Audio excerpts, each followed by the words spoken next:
Hello, everyone, and welcome to Smashbox TV's podcast number 63. I'm your host, Terry Miller, the Disc Golf Guy, joined here in our luxurious lower level stadium seating. Yes, there you go. Basement studio. I wanted to avoid the word basement. Our lower level podcast subterranean. Yes. Our subterranean studio. Wasn't there just in the news, or at least it was going around the Facebooks, something about some $17.5 million home or bunker underground in Georgia or something that people are going after? Did you see that? No? I didn't see that, no. I don't know. I didn't read any of it. It was a headliner. Anyway, we're here for our weekly disc golf podcast. Well, I should say it loosely bases around the sport of disc golf. We're going to have our regular segments with Dynamite Vitchy here tonight. He's going to give us some news and updates from around the disc golf tour, things taking place on the PDGA scene, and maybe even an update or two from non-PDGA related events.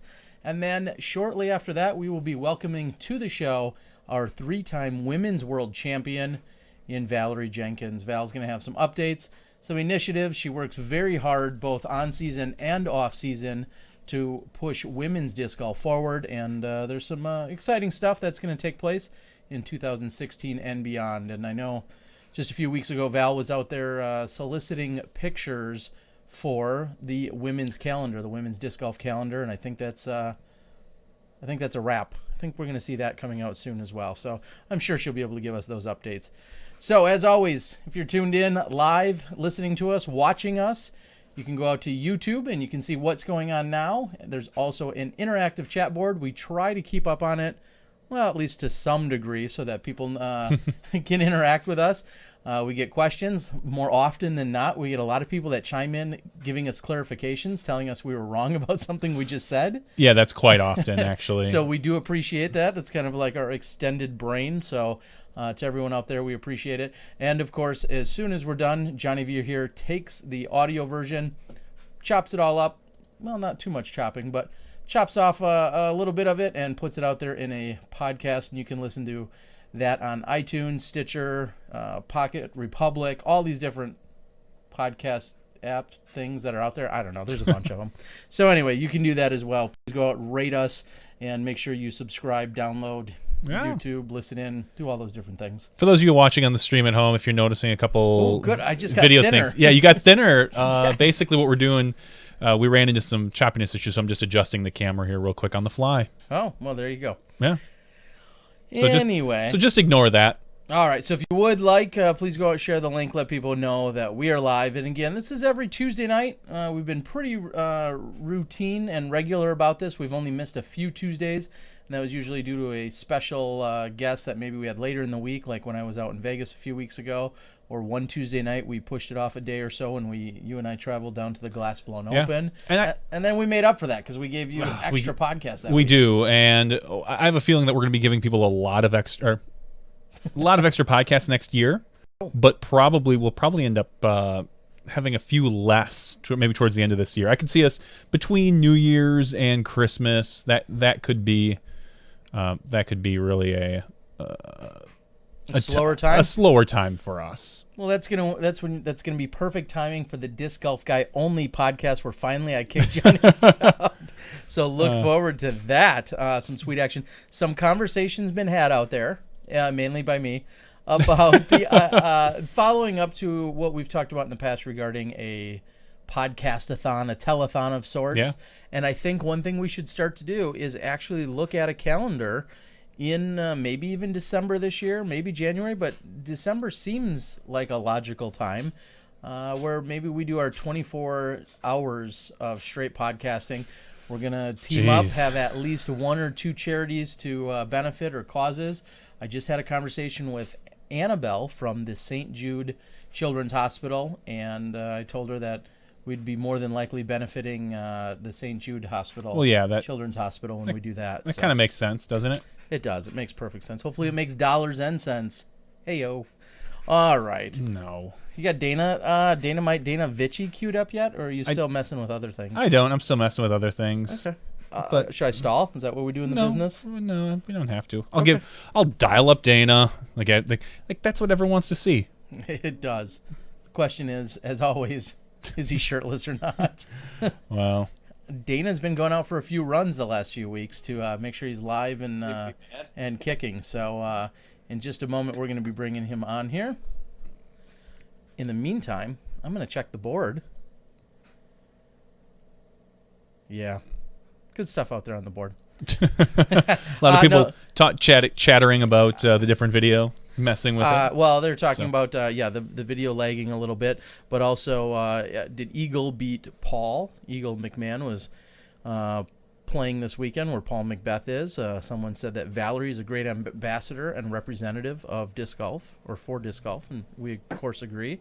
Yeah, I was just told I'm not. I'm no Jimmy Fallon. Ouch. Well, how is that? I mean, I don't know. I just apparently I'm not as good as Jimmy Fallon, which is all right because yeah. All right, let's see if we can get some intro. Are we going to do an intro? We're not. We're just going to bring him straight on. All right, here he is, folks. Without further ado, Dynamite Danavici. Yeah, buddy. I told you guys I would not do my part without my intro. Oh, well, sorry. That's really too bad. Well, I know. Well, we got to change it up every week. Yeah, and I'm changing it up too. I'm back downstairs. Okay. I'm not in my normal. I'm not back in the Ashley's trophy room. We moved Edith into her room, and that's right next door. And I sometimes get loud, and so I'm back downstairs. We'll see what happens next week. We'll see how she's sleeping, and she can sleep through the podcast. For 500 music points, Dana, who sings "Let's Get Loud"? You're gonna have to defer to the board. Do you know, Johnny? Get loud. Let's get loud. Maybe if you sang it for me, I'd know. No, that's all you get. I don't know. I'm not sure either. I think it's Gloria Stefan, maybe. That's gonna be my guess. Dana's gonna Google it up here. Please Google it. No, I'm not Googling anything. I'm gonna Motley Crue. Well, Motley Crue probably does have a version of it. They might, yeah. Jennifer Lopez. Dang it! Really, you went Gloria Stefan. I know. That's like 10 or 12 years prior to like when she started. That makes. I don't know why. I don't believe I screwed that one up. That's a big screw up too. It is. Well. All right. Anyway, so 0 for 1 on that on music tonight. At least I had an educated guess. You two were just no. Anyway, all right, Dynamite. I'm expecting not only action that happened on the PDGA Tour this weekend, and there was some out there, but I'm hoping you have an update or two from some unsanctioned madness that took place over maybe near the East Coast of sorts. Do you know where I'm going with that, or are you gonna give me that blank Rainbow stare? Unicorn Games? Yes. Exactly. Yeah, we'll get into that. Okay. A little bit later. Or is that after show material? It's that unsanctioned. No, that's nothing but good times out there at Jason Land's farm. I guess since we're talking about it, him and Rick Black run the Rainbow Unicorn Games, which is an alternative style tournament, mostly all about fun and throwing. You have to throw different shots on different holes, and you might not even be throwing a disc. You might be throwing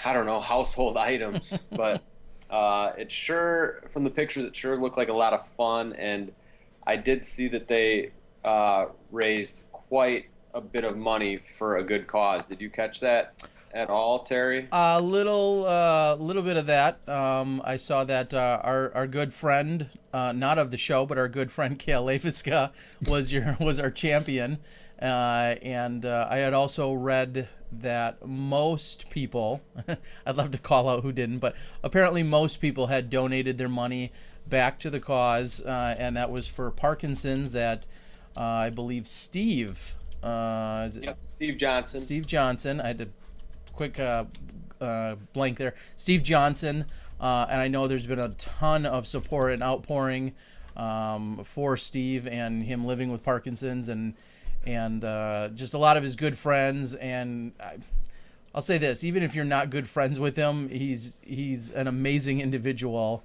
and a lot of fun to be around. And I'm going to go one step further with my Steve Johnson story. Johnny, I believe you were there. Oh. And it's early in the podcast, so you may need to get out the earplugs. But 2005 Pro Worlds taking place in Pennsylvania. And I arrive at Jordan Creek. Oh, yeah. I know this story's going. I arrive at Jordan Creek as I think it was during practice. I don't even think it was during the tournament yet. It may have been one of the early rounds.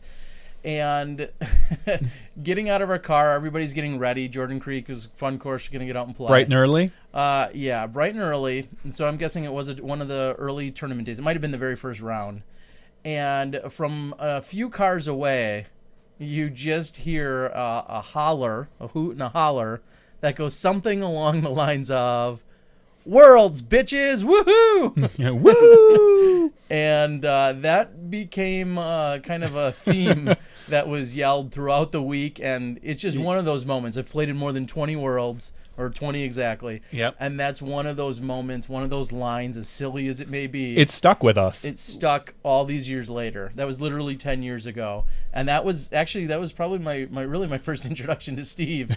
And just the fun-loving, amazing guy, and him and the entire crew that he surrounds himself with. A lot of really fun. Frizzaks. Yeah, exactly. Just a lot of fun. And to this day, like I said, it's not uncommon for us to yell that out, usually at a World Championships. It's one of the first things I say usually when I get there. So, Steve, thank you for that. Anyway, that's my story. Yeah, I wasn't there for it, but I'm definitely going to be yelling that out. The first thing when I pull up to Emporia this year, as long as I can make it.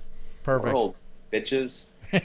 Yeah, just a emphatic holler. Like as you get out of the car, and it was loud too. It was loud. Like, everybody heard it. And how can you not get geared up and excited to play? You're at the World Championships, and he eloquently belts it out. Anyway, so good cause, money raised. How many people were out there? Do you know any other of the specifics? I don't quite have the numbers, but if you guys are friends with some of the North Carolina or crew, or the Frizzaks, or Paul Oman, Kale, Madison were there. They're some of the touring pros that made it there. But check out their pages and some of the pictures. It's the Rainbow Unicorn Games, and everybody dresses up and just has a really good time. And it's out at the farm Cuts place, and I would have liked to have been there. Maybe sometime, maybe in the next few years, I'll be able to get an invite and make it out there. But again, sounds like a lot of fun, and raised a lot of money for Steve Johnson and his family to help him through this ordeal with Parkinson's that they're going through. So very cool stuff. Mm-hmm. And one division, one champion. Was this USDGC style? Do you know any of those specifics? Yeah, they're testing out the World Disc Golf stuff. Okay. Getting back to the one division, one champion. All right. Well, like you said, there's some pictures out there. There's a few short videos, and no shortage of fun being That's had. right. So good to see. All right, let's get on to a little more serious stuff. I was privy to some periscoping during an event taking place out in California. Some McBeth guy was there, but I was tuning in every time there was a periscope by our buddy Ian over at Central Coast Disc Golf. I was instantly on top of it, watching what was going on. So, what'd you see in the scores and results categories?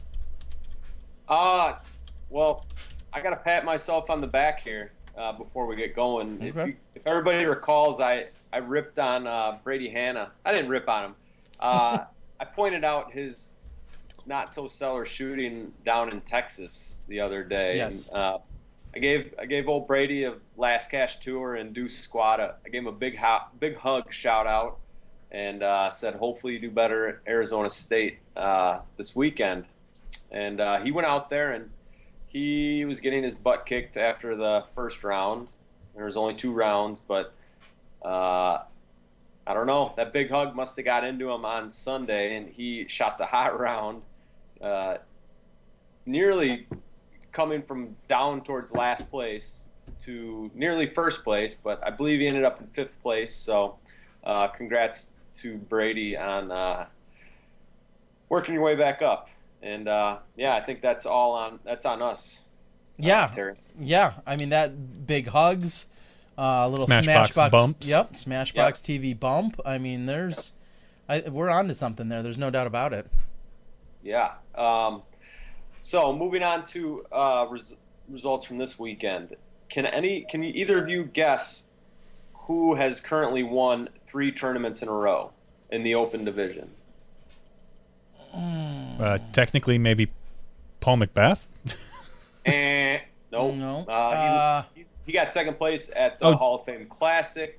Then he won USDGC, and then he just won the SoCal Championships. You know what? And it's going to drive me crazy because I actually do know this answer because I was just recently thinking, well, are we talking sanctioned or not? Sanctioned. Matter? Okay, I was going to say Paul Ulibarri is probably one of the closest contenders because he had 3 events in a row a few weeks ago, but that included 1 unsanctioned event. Yeah. So if he would have, maybe. So that was Paige Pierce. Paige Pierce. No, because Paige didn't win down at the Lula zip line course. I'm gonna go with Zach Melton. Zach Melton is a good guess, but he does not have 3 wins in a row. Zach Melton actually did win his 3rd consecutive Timber Ridge Open down in Virginia, which is a C tier. Okay. He's the 3-peat champion there. Rather than having you guess all night, give me one more good clue. Give me a solid clue. All right, you might see him playing Masters one weekend and Open the next. Scott Stokely. Nope. Johnny McRae. Nope. Brad Hammock. Barry Schultz. Jay Redding. Jay Redding. Yeti. Yes. Yeah. That's nice. okay. You got it, Terry. Hey, that was not bad. I mean, we got a lot of solid master players, so my guesses were not crazy. Not at all. No, especially with McRae in there. Schultz, that was a good guess. Schultz. I thought Schultz was a great guess. Yeah, Yeti's got it rolling down in Texas. He's got 2 C tiers and then a B tier in the last 3 events. Not a bad way to finish 2016. And one of the wins came in a playoff over Bradley Williams. Wah, wah. Sorry, Bradley. And then last weekend, Jay, snuck out a 1-throw win. So keep it up, Yeti. I see you're signed up for another tournament, I think in December. I don't know if you're actually playing in it or not, but I hope you get that 4th win in a row. So I know on the after show the other day you guys were talking to our Australian friend. Yeah. Nathan Lee. Yeah, Nathan Lee. Who had a problem joining us last week for some reason. We got a message saying that he wasn't going to be able to make it. He had to work or something, but that's when he did clarify that he named the new dog they got. They named Zoe. Zoe, yep. So, congrats to Nathan and Carmen on another animal that you have named after a female disc golfer. Now that you have Holly and Paige as your cows, and now you have Zoe as your dog. So keep it going there, buddy. Well, who's next? I'm not making this up. Good question. Cat. Yeah. All right, I'm looking forward to that update. Okay. But so we had the Australian Championships last weekend, and our good friend Terry, Chris Finn. Dude. The dude. Yeah, this is the owner and the dude behind the guy behind Dude Clothwear, which is a disc golf performance clothing line. Good stuff. Down Under Disc Evolution, correct? Yep. Nathan Lee is saying that he named the rooster McBeast. Okay. So we know. Okay. Just so we know. Good thing we got that update. Chris Finn, I saw as now, did he just squeak that out? Was it a 1-throw victory, or does that sound about right? it was a pretty close one, and Nathan told me just moments ago, so I'm just catching up on this now. This is not part of my what I had researched, but he said that Sean Capalco, who finished in second place, missed a putt from less than 10 feet to send it into a playoff on the final hole of the finals. Ouch. That's rough. Well, he hit dead center and it spit. Okay. Okay. I was gonna say that is like the ultimate case of nerves. When a 10-footer you're missing a 10-footer, but it sounds wow, that sounds unfortunate. Well, 10 feet. I mean, that's not very far. No, that is That had to have a little bit of power behind it in order to come back, You never know. or he hit it high. Maybe. Yeah, as we know, everyone's definition of a I'm spit just is a little different, but yeah, the field report is 10-footer, dead center, and spat out. Whatever that means, if it cut through or bounced back or who knows. But he did not win, and Chris Finn, the dude, took it down. So congratulations to Chris. That's pretty awesome. And I was doing a little clicking and seeing this Sean Capalco that got second place. Have you guys ever heard the name? to me it sounds vaguely familiar. Yeah. He's currently living in New Mexico. Okay.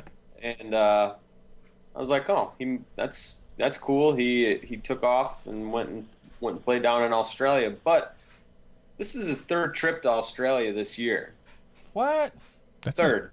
Wow. He must have some business. Somebody's got to do some research on this guy, because family or business or something, because we all saw how expensive it is, and maybe that's what created a lack of participation earlier for the major that took place there.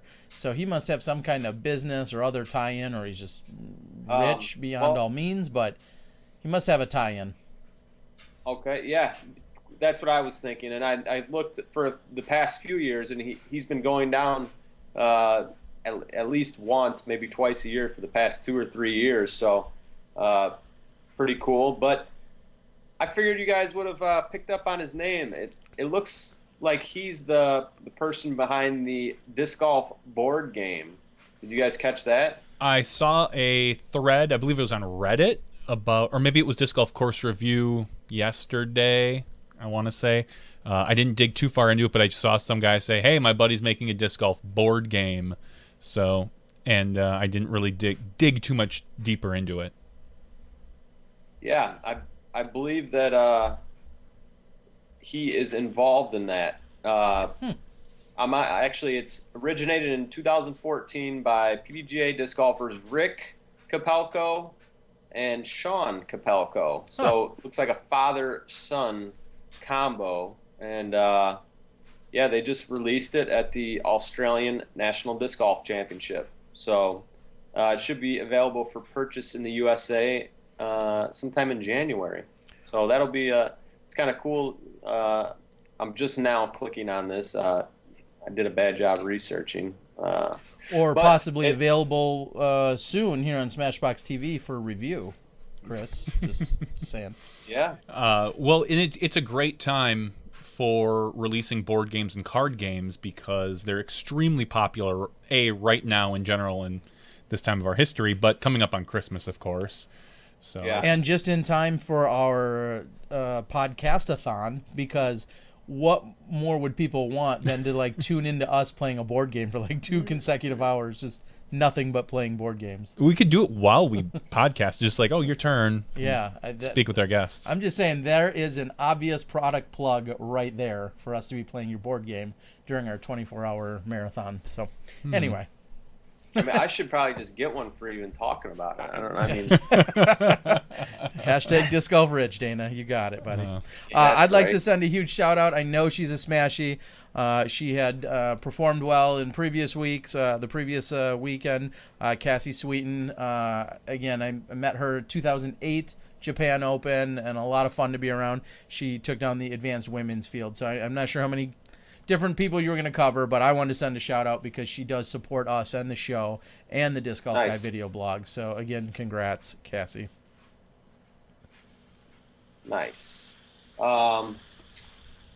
What else? Well, Paul McBeth came out of, I won't say hiding, came out of his 2016 training to play one more event, the SoCal Championships in La Mirada. And with as rusty as he was, I'm sure he had a hard time finishing near the top. 5 or so. Yeah. Yeah, and like Well, he top he 10. basically picked up where he left off and didn't shoot a round below his rating, which, if you didn't know, his rating is up to 1053. I think he had a couple of 1050 plus rated rounds, and then his second round was 1072, which his second round actually was released next day by Central Coast Disc Golf, so check it out on YouTube. And Paul actually commentates on it, so pretty good video, and yeah, some good shooting. You know, you get to watch him shoot a 1072 rated round. But it also sounds like Paul will be back for the third round commentating as well. So if you're into that kind of stuff, Terry, I know you don't watch a whole lot of disc golf videos. I don't typically. I really don't. Yeah. Now, would you rather have? I mean, everybody wants to watch a great round, but is it? Would it be more interesting to watch a round where he struggles? I think I'd rather watch a round where he, you know, maybe hey, Dana, maybe like a 1,000 rated round for him, or 1,010 rated round where it's a slight more struggle. You clearly his head's, because what's he gonna say? Threw that one far, put it close, put it in. Yeah. I mean, it's cool to watch, but the commentating part, I can't imagine there's too much excitement behind it. I don't know. I'll have to listen. I will probably watch that and kind of gauge that and see what if he took any, you know, if you take any weird lines or anything like that. But other than that, wow. And I'm sure if he's shooting 1,000 rated around, he probably doesn't want to commentate that one. Yeah, maybe we'll have to see if it ever happens. But you're saying he was able to squeak out a win when it was all said and done. Yes, he did win, and finishing in second, your boy Bobby Music, and then third place, the most traveled high schooler of the year, Eagle McMahon. Does he even go to school? I would love to know, because I know at the end of his vlog, which I watched, Eagle, he says that he was going to fly out on Sunday or Monday or whatever day it was, I believe Sunday, and he said he extended his trip by a week, and he was sticking around, and he was going to be there this week as well. So I wonder how a 17-year-old, first of all, does his dad have to, somebody else have to change his flight because he's only 17? I'm not sure what he can legally. Is there really a spider behind me? I just pulled up the chat. There was. I think it crawled behind your pegboard. Thanks for the heads up. I'm just saying. I didn't want to, you know. So anyway, Eagle, I'm not sure. Eagle, I'm sure he's on the board. He's on the board every week. He's never available to be on the show, but he can't be on the podcast. But he's on the board every week. So Eagle, maybe you can let us into a little insight. Let us know exactly how that works. If you're going to school, or maybe you're off and they have some kind of break anyway, or you were just able to take a few days off. I'm guessing he's some kind of accelerated student anyway. He probably graduated. Yeah, or maybe he could kind of file that under doing college tours, checking out different colleges. Yeah, exactly. So anyway, yeah. Boy, I'm all worked up about spiders now. Oh shoot! So that's about it for last weekend that I have. Do you guys have any other events you wanted to talk about?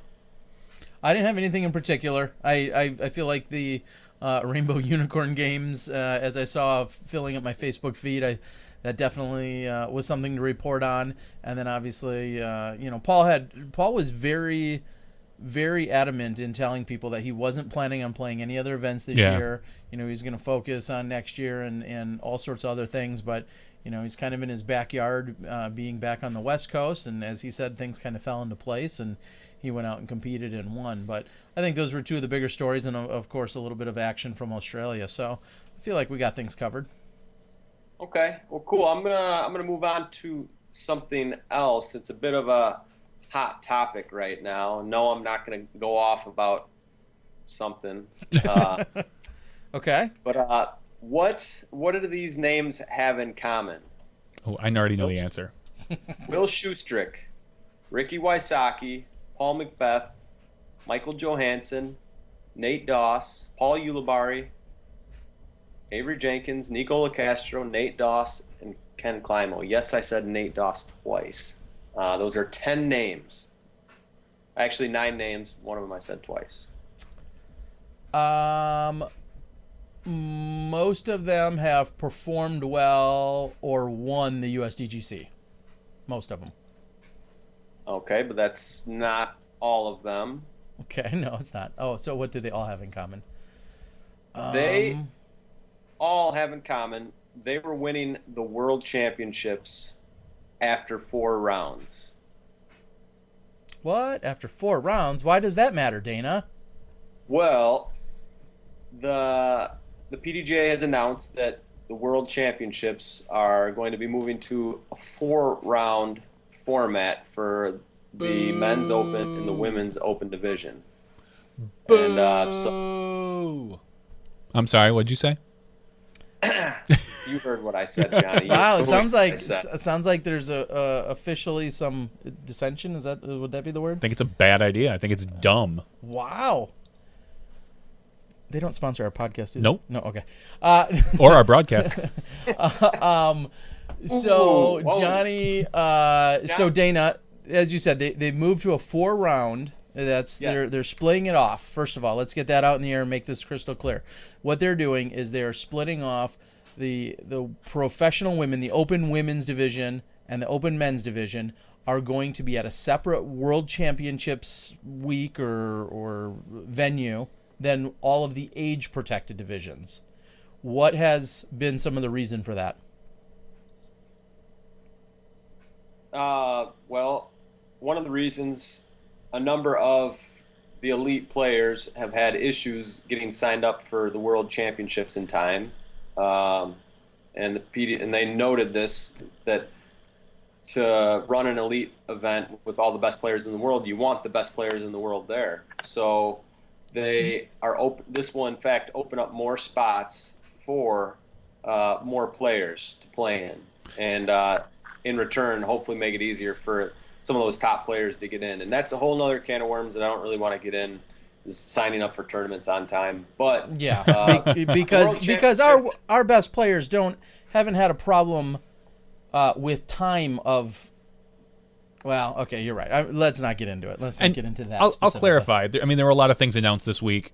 I think splitting off all the other divisions is a great idea. Okay. I think limiting the number of courses the players play is a great idea. Okay. I think everything that the PDGA announced is a great idea, except for 4-round events. What about the junior divisions that they recently been talking about? I'm just kidding. I don't even mind that. All right, so you don't like the idea of going down to 4 rounds. Nope. Dana, I know you and some, we'll say, indirect smashies did some research, so you came up with all of those names.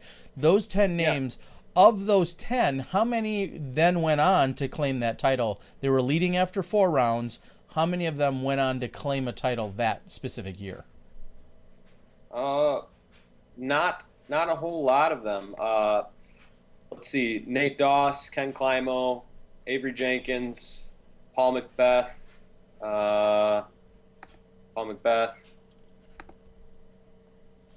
Let's see. Not a whole lot. So that's 5. Roughly 5 of them went on to begin. You had said Nate Doss twice, and one of those years he did not win. It must not have been 07, 09, or 11, or not 9. Nate Doss was 7, winning 11, in 2011, and let's see, he was winning in 2011, and then way back in when was it? 2007. Okay. So 4 rounds. I will say I'm a little shocked that there's not a final 9. Correct.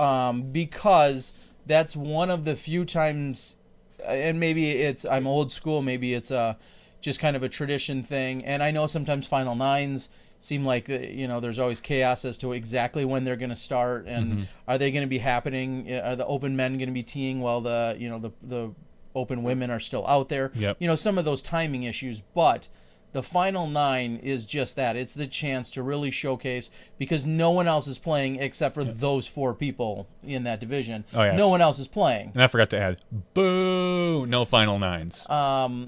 And it seems like final 9s are kind of going away in our sport. I just like the fact that there's no greater drama in our sport than that final 9 right now. Because as with a 4-round, as Dana mentioned, we'd have 3 or 4 new world champions on this list. Now, Johnny, let me interject.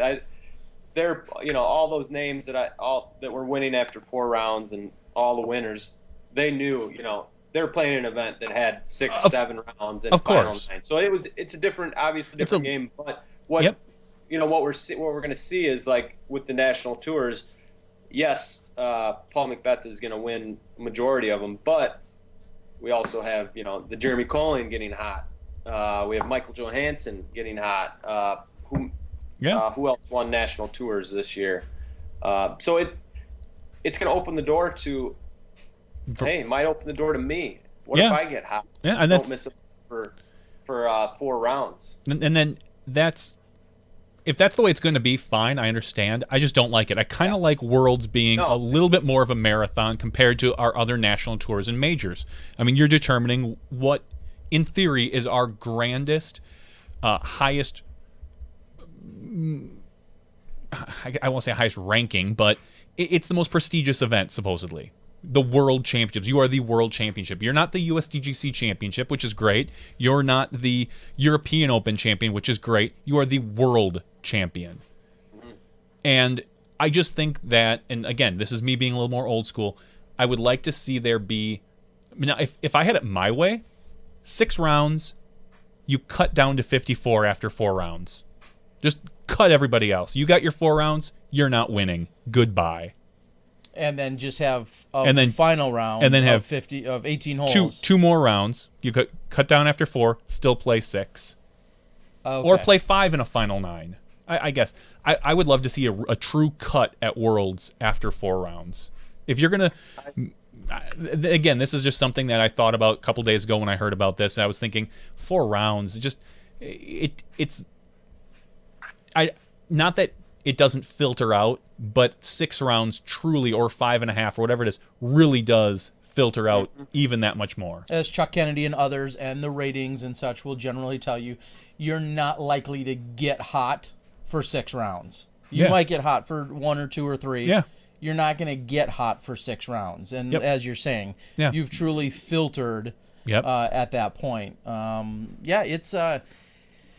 I'll say this. I'm not sure that it's going to be necessarily set in stone. I'm sure there's going to be a little bit of flexibility by the individual host clubs. The courses may dictate that.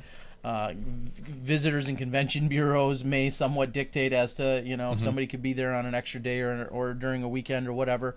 I'm sure there's a number of other factors that could come in. But overall, it's a pretty sweeping announcement saying we're going to go to 4 rounds. And I like that it's, it is, the advantage is 4 rounds or 1 round a day. Probably only 2 courses, maybe 1 at this point. But we'll just say 2 courses. You have to learn less courses. You're not pushing yourself to get those 2 rounds in. You're not pushing dark. You're not getting up at 5 in the morning or 6 in the morning to get to your course. It's going to be a little bit more, I'll say, relaxed, even though it's the World Championships. But it'll allow for people to take in a little bit more of the city or the location and enjoy themselves, have gatherings and outings that could be, as you said, a little bit more relaxed. One side note, and it's obviously on the board, and it'll be talked about everywhere, is there's a few people that it will then allow them to, quote-unquote, double dip. But you could do that with just splitting off the events. Masters on one weekend. Correct. Because you're going to have Kenny, Barry, Johnny. I mean, would it now surprise you? I mean, it might surprise you a little bit to see Kenny win one more. If Kenny played Worlds and he got hot for 3 rounds, like he puts up a couple, 1070 rated rounds and he wins another World Championship.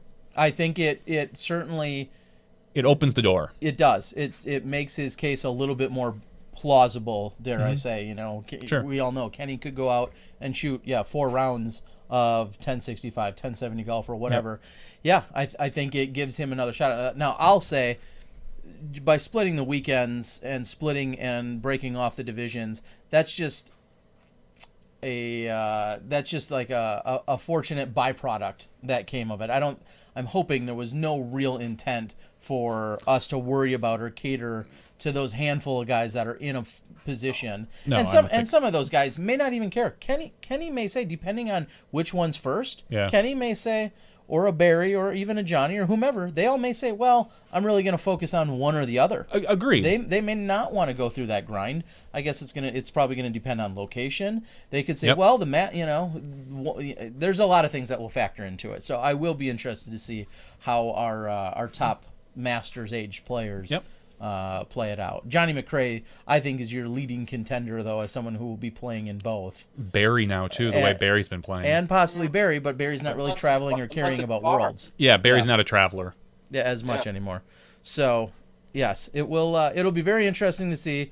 I guess the end result here is Johnny's not a fan of the 4 rounds. No. Any other conversation that you can think of regarding this, Dana? This is just a move that I think is coming after years of some of the top players rallying for something like this, for fewer rounds and fewer courses. And I don't know if it's quite the right move. I like the idea of 2 courses as it can open up different styles of the game. Because it's the World Championships, I want the best the best overall player that week to win. Paul McBeth last year, he shot well in the woods, he shot well out in the open and long course, and he won. And I guess that's another thing I'll say. Odds are they're opening it up to more areas by restricting the number of courses, probably, because at 4 rounds you're probably only playing 2 courses. Yeah. Mm-hmm. Now you're eliminating some of the variety of the courses. I mean, like Dana just said, look how Paul did in the woods compared to everybody else. What if there's not a wooded course? And granted, you could say that any given year, but and then you got the argument about, for you guys and spectators, you get out in the wooded courses or out in wherever, and you don't have service and what. So we're in a really interesting time for disc golf, and I just don't know if this will be long term. I could see it going back to 5 rounds in a finals, or 4 rounds in a finals. But my guess is that this will be short lived, or maybe it won't happen.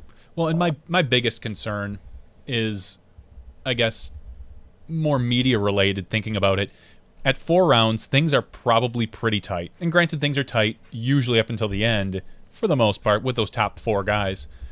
But with a 4-round event, you could see somebody coming off the second card and winning Worlds.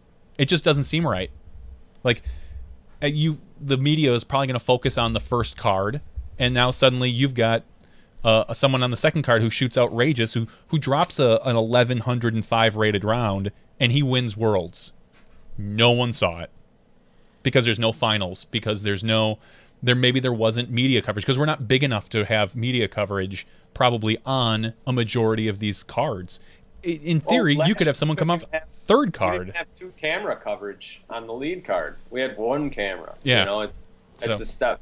Felt like a step backwards, and but yeah, that's another subject. Yeah, so that's just my concern, especially eliminating the finals. And nothing is set in stone. These are just, these are preliminary as of right now.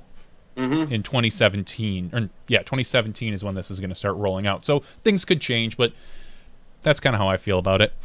Well, I do like the idea of it. It opens up a lot of different places to hosting Worlds. Yeah. Because before you had to have so many courses and so much help and volunteers, and this really makes it doable for a lot more places. And I'm excited about that, because I don't want to go back to, I don't want to go back to Lemon Lake again. Yeah. You know, I mean, no one could run Worlds, and we got to go back to Lemon Lake. You know? Yeah, it'll be interesting to see the bids that come forward. It'll be interesting to see to cater to just these two user groups. Yeah, we ran an AM Worlds here in Milwaukee in 2007. You're dealing in again, it was the amateur Worlds, but you're still dealing with everyone from 7-year-old juniors to 77-year-old senior grandmasters, and just having different courses and configurations and options. Now, it's not quite, well, it's nearly the same diversity when you're talking about even a Pro Worlds, when you're talking about everyone from the Legends all the way to any other age protect variety of options. Now you're catering to open men and open women. And here's what I think you'll see happen is you're going to see a lot of the extra amenities eliminated from the Pro Worlds, because a lot of these aren't going to show up and do them because they're there to play and they're there to win. So they're not going to take part in a lot of like the, hey, big player party at XYZ bar. So you're going to see probably 20 to 30% of the top players not come because they're focused on their game. And you can't blame them for that. So maybe what's going to happen is this is going to come out. People are going to set up all these wonderful things for these players to do, and they're not going to show up. And they're going to start eliminating that. And maybe not. I mean, you and I, who go to Pro Worlds and don't really have a chance to win, not you, Dana. You got a chance. 4 rounds. You're hot. 4 rounds, man. That's right. Get hot. And but you and I, we would still do that. But I mean, I think we're few and far between. Yeah, it will be. What I'll also be interested to see is, will there, with the available field, let's just say the number can be 300 every year. Are we going to get to 300? Are we going to get to 400? Whatever that magic number is in terms of open competitors, how much more are we going to see that field size actually increase? I mean, there's still realistically is a dozen or so people, maybe 24 people that could possibly really win Worlds on any given week. Are we going to see a larger field size just because now it's available? So that'll be interesting. Hopefully on the women's side, they should have really no reason now to turn away any women that want to compete. So they've actually had to do that a few times, which is now a new and good problem to have. But hopefully we won't have that issue anymore. So it'll be interesting, Dana. We're excited to see. Obviously, this is talking about 2017. Now, the real question is, are there any discussions about a 2017 location right now? Is anyone locked in that you know of? No, I haven't heard. And boy, I feel like you would know better than me. But I saw someone on the board referenced Delaware could possibly host it now with Iron going to Iron Hill and like Carousel, or not Carousel, that was Mosier's course that's pulled, but what's their Brandywine? Yep. With some tweaks to that would be interesting. Had 2 very different courses there, but we've heard some rumblings about British Columbia. I don't know if that's pro or am, but pro. But pro would be the conversation that I've heard in the past. Okay. Yeah, I went and played up in Kamloops before. It's beautiful up there. Although where I played, one of the courses was devastated by I don't think it was the ash borer, but another Asian beetle of sorts, and it turned a wooded course into a wide open course. Sure. So that was at Rose Hill, but the other side was very, very difficult course, and the one that was really devastated became like a deucer die, throwing big hyzers and all that. But absolutely beautiful, stunning land, and I would love to go back up there, if not for the Canadian Championships, but a World Championships. Well, and we're going to move on and let you go here soon, but one final thought would be, in terms of locations and possibilities, you could go, if you think about the St. Jude location where the charity event took place this last year, you could just about anywhere that has enough land, you could put up 2 temp courses that if you have, complete access to them, we'll say for 2 solid weeks at least, 1 week of play and maybe the week leading into them, a place like where we just were, assuming it was affordable and practical. But you, in theory, with 2 courses, you could host a Worlds pretty much in any city. Sure, we could host a pretty Milwaukee, we've got Dretzka and Brown Deer maxed out. Those are two solid courses. Yeah, so there's it does open the door for a lot of other conversation. It will be interesting to see who steps up. It'll be interesting to see what the real plan will be as the Masters and the other age-protected divisions. Are those going to want to be in similar cities? Are those going to rotate back to the IDGC maybe every few years, Yeah. or will Pro Worlds? I know there's conversation of that. So, you're talking about splitting up volunteers. You're talking about people taking on, and right now we have, for instance, the Tim Selinsky U.S. Masters, which is a major based just for our age-protected divisions. Are we going to still have that plus then the Pro Worlds, which is Masters only? The Masters Worlds. Yeah, so it's interesting for how it'll shake out, and all we can do is sit back a little bit and I don't know, speculate. Maybe we'll make some stuff up. Maybe we won't. Maybe we'll share that. Anyway, someone wanted to know, Dana, before we let you go, what disc golf story is on the newspaper clipping behind you there, buddy? Disc golf tournament celebrates 3rd year. Okay. And There's me right there looking for a disc. But yeah, that's at Pine Hills. That was a story that ran in the local newspaper prior to the 3rd annual Illinois State Doubles Championships. That was a few weeks back, and yeah, they wrote a pretty nice story. Said a few nice words here and there. But hey, I could run a World Championships over in Ottawa. We got Pine Hills, and find another little location nearby. Whew. I'm assuming you'd still probably need at least 3 courses because you want 2 for the men and at least 1 for the women. I mean, unless I suppose it's timed, so. Yeah, who knows? Yeah. I'm not sure how they're going to do it. If you have a caravan start. Yeah, so a lot of different options there. All right, Dynamite, we're going to cut you loose. We appreciate all the insight as always. What's got coming on? I don't know, just some 3-time world champion, and she did it in more than 4 rounds. So we'll see if she lobbies for that like you have been. I could tell you, how many she was winning after. Okay, let's hear it. That'll be perfect segue to bring in Miss Valarie Jenkins on. 2006. Ooh, she was in 4th. 2007, 2nd, but she ended up winning. Mm-hmm. Chig Fry was winning in 2007. Okay. Then she went off in, she won 2008 and 2009. Yep. And she was winning after 4 rounds in 2008 and 2009. So, 2000, Stanhope was winning in 2010. She ended up winning. Yep. 2010. 2011, was Paige Pierce winning after 4 rounds? Who won in 2010? I thought you just said Or Stanhope. no, 2011. Paige won in Santa Cruz. I'm sorry, I had a typo on my stats here at 2 2010s. But 2012, Holcomb was winning. She ended up winning it. Yep. Paige in 2013, and Kat in 2014, and then Sarah this past year. Although the car crash and all that kind of changed things up. So all that aside, it's Sarah with a commanding lead at she had 8 strokes, I believe, going into Friday's round when the car crash had happened, and those were all negated literally in the first few minutes. So, well, you guys have fun with Val. Val, thank you for following me on Instagram. I've been liking your pictures for years, and I finally just got a follow back. Well, you got a kid finally, so now you have something adorable to look at. Maybe that's right. it. That is true, and I have been spamming Instagram with beautiful pictures of my daughter. Every parent says they're not going to be that parent, and we all turn out. Yeah, we all do it. So that's all right. Yeah, I'm okay with it. So me too.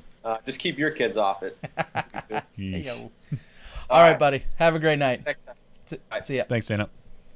All right, and I didn't even heckle or try and shake down Dana. I'm hosting the Cold Turkey 10 this weekend, and I know Dana was inquiring about the snowfall that was up here that fell in the last few days. And so we may see a magical guest appearance from the one and only Dynamite possibly this weekend at my event, which is a little light on the pro side. It's a PDGA C tier. We're stacking up more and more intermediates and recs and a lot of players on Sunday. And I think they're going to love their players pack and all the action that's taken place over in Silver Lake, Wisconsin, which is on the southeastern side of the state. So we've got room. Love to have you if you want to come join us. And in just a few moments, we're going to see if we can have Val Jenkins join us. She's got to press the nifty little button so that we can see her. There should be a camera button. I think we can kind of hear her. We can hear Val now. So, Val, we just need you to click the little camera. There. Hey, hello, Val. Hi. All righty. Welcome Would it be to that video button that I'm supposed to push? There you go. Yes. We're mainly an audio podcast, but people like to see you. Yeah, exactly. So welcome to the show. We have our 3-time world champion, Val. What did you think of Dana's stats just a minute ago, talking about the world's reduction? Well, I thought I was going to have more wins when Dana said he was going to bring up those stats. I'm saying it with him. I'm like, yeah, I think I won. I'm sure. Oh wait, no, I didn't. No. Yeah, it's interesting. I listened to Dana ramble on right there, and That's what he doesn't get paid so to do. What is it? It's 4 rounds, 3 rounds. Right now they released saying that they're going to probably move to a 4-round format. They didn't speak anything of semifinals, nothing of finals, but just 4 straight up rounds. And so Dana and some of our his allegiant followers went out and did some research, and that's what they found is who was winning after the 4 rounds. So do you? I mean, I don't want to say you're getting up there in your touring years, but you've been on tour a long time. You're obviously a veteran of the game. How do you feel about that? I don't know. 3 rounds isn't a lot, especially when we're talking about, a national tour. I mean, those are more than 3 rounds, right? Yeah, a lot of some national tours are 3 rounds and some are 4. So, and a lot of our majors are usually, I think they have to be 72 holes. And that's exactly what this would be, 4 rounds for a Worlds. Right. What do you think about a gallery? I like that they're going to be simplifying majors, and having them all do the same method, the same technique, and that's just following in the lines of golf, if I'm correct. And I think it's a great thing, especially with how hard our courses are getting. They're a lot more grueling, they're a lot more technical. So then I guess that just changed the method of calling Worlds, more of the marathon like we always have. Mm-hmm. And, it's really, the world is about endurance, and, you got to be in the best shape of your season at that point so you can make it that long and actually make it through 6 rounds. Yes, usually there's 5 or 6. I know these numbers, but I know you've only won them. But and you've probably only played in 12 or 15 pro worlds. Or total, but so 3 might be too little, but I see where they're going when they're going to change something like that. Okay. Now, speaking of events for next year, you can talk a little bit about the every other year event that you've kind of spearheaded. Tell us about it. Right. So yesterday we actually did our very first announcement. The Women's Global event is returning in 2016, and we are so excited about it. So our first inaugural event was in 2012. It was kind of, a test trial run, if you could say that. And we actually had really great attendance it was just under 600 women. And then we took a break in 2015, ran it again in 2016, and we had 1,060 women. So now we've had another year break, and we're bringing it back in 2016, and we hope to have just record attendance this year. Okay, so really 2012, 2014, and now 2016. Right. Okay. Right. Now, for those that aren't familiar with it, this is a global event, and women can literally participate all around the world, but yet, besides the local competition and who they're playing, they're actually playing against people all over the world? So this is how it breaks down. I've been trying to word it as simply as possible in Yep. my head. The women's global event is made up of smaller women's tournaments around the world. So this is what makes it so approachable for, a woman that's just beginning or, doesn't want to travel too far. So I think in the last year we had about 60 events running around the world. So you go out to your local course, basically, or the local women's global event that's happening. And so on May 14th, you all play 2 rounds, and then those scores, your tournament director will send them over to the PDGA, and then they will be calculated and a couple behind the scenes things. Maybe let's not get complicated. Sprinkle some magic. Yep. All right, and then it all comes together, and then that creates the larger tournament, the women's global event, which makes it the largest women's tournament in the world.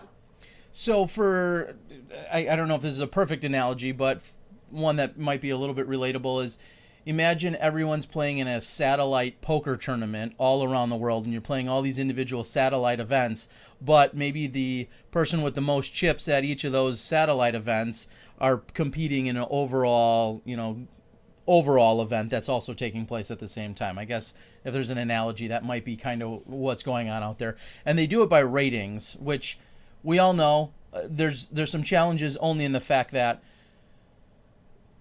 there's a lot of women who participate in this that may not have ratings or maybe haven't played before. So as much as we're trying to encourage more women to come out and play, that's one of the challenges, is that not everyone is rated. But when it all shakes out, it's pretty accurate.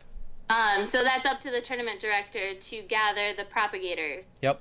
I believe you need 5 propagators. I believe it's 5 competitors with an 800 rating or above, and have played in, I want to say 6 rounds, but don't quote me on all that. I only ran 2 of them. I'm not sure. And so for the women's global event, they could be men or women. Mm-hmm. So you don't have to have a ton of women in your area to actually compete in the women's global event, or to be eligible, actually. You get however many people together, you get your propagators, and so you don't have to have a rating. You could be the only woman in your club, and you could still run a women's global event, which is really, really cool. So if you have the guys behind you willing to support the tournament that's going on, I think, yeah. So are you guys listening out there? I see you on the chat board. So. Yeah, there's people chiming in talking about Nathan in Australia says that his wife may run one if they can get a few more local women to come out and play. And you're exactly right. It's great anytime you have an event and there's a dozen or 2 dozen or 6 dozen women there, but really all these different chapters, the more the merrier. But even if you have 5, you can still compete. You may not have as many people there that day, but knowing that you're part of the global competition is, I think, what's really cool about it. How did this all come about? Now we're looking at its 3rd iteration of it. How did it all come about a couple of years ago? Right. So the women's committee so the PDGA has different committees that are focused on, rules making, and the senior committee. There's a military committee, and there's a women's committee. And I know we've been told this, and we're pretty much the most active committee. We are so motivated to get more women out there playing. So we talk to each other just about every day about new angles we can do to get more women out there. But it all started really getting off the ground in 2012, and it was just kind of an idea I actually heard. Courtney Peavy gave me the idea because Chuck Kennedy had actually run the global event. Mm-hmm. Yep. So he's the godfather of the rating. So, the event kind of just went hand in hand with that. And Courtney actually gave me the idea to, why not get more women out there, and so the idea started going. And then once we got a few women around the United States together and we created our committee, that's when we really pushed forward. We were able to get our minds together, and so it got off the ground in 2012. 2014 we worked out the kinks, and now in 2016 I think our group's the strongest ever. So this year, pushing behind it is me and Sarah Nicholson, who is actually not part of the PDGA anymore, but she's still consulting.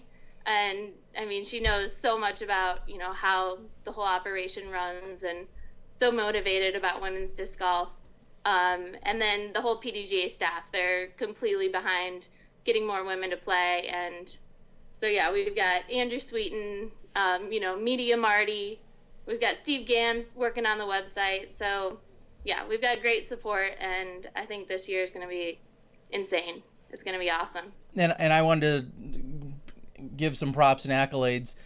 I know that a few years ago it was some of the technical side of things. Obviously, Chuck Kennedy, like you said, the godfather of ratings, him, and then I know Steve Gans and Andrew Sweet and Big Dog were some of the guys that really helped build the back end of this so that this could be possible, to take all these ratings, to take all these uploads and be able to compare them and do all the math and all the the technical side of things that need to be done so that it can be turned around and it can move as successfully. Now, talk about the depth in terms of where you have people competing from and how it's truly a global event, as you say.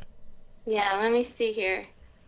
So back in 2012, we had 575 participants from 41 events, 24 states, and 4 countries. Okay. Last year, we made it a little bit more global, but we had bigger numbers. We had 1,060 participants in 60 events, 27 states, and 6 countries. Awesome. Okay. So we nearly doubled our participation, which was huge. We almost doubled our events, but yeah, I think now that this is catching on, having 1 year break in between really builds a hype. So we've gotten so many emails in the last year and leading up into this year. When is the women's global event coming back? And they've been pushing so hard to figure out when this tournament's going to happen. And so we've actually released the date earlier than we have in previous years because we've gotten such great response from the women disc golfers out there. It's awesome. Now, May 14th is the date that everyone needs to put on their calendar. And typically it's been closer or on Mother's Day weekend, and this year it's the weekend after, correct? Right. And was there feedback that helped generate that? Because of, we fair or not, we know that more often than not, when people go out and disc golf, more frequently the mothers are the ones that are in charge of the child raising in most families. I'm not trying to be sexist, but that's what happens. So this is a day that hopefully the women can get out and enjoy themselves, and if there are children around, that somebody else is taking care of that responsibility. Yeah. So now they can milk it for 2 weekends. Perfect. There you go. Mother's Good. Day weekend, and then you got Women's Global Event weekend. So Okay. you're welcome, Mother. Nothing wrong with that. You're exactly right. You need more time.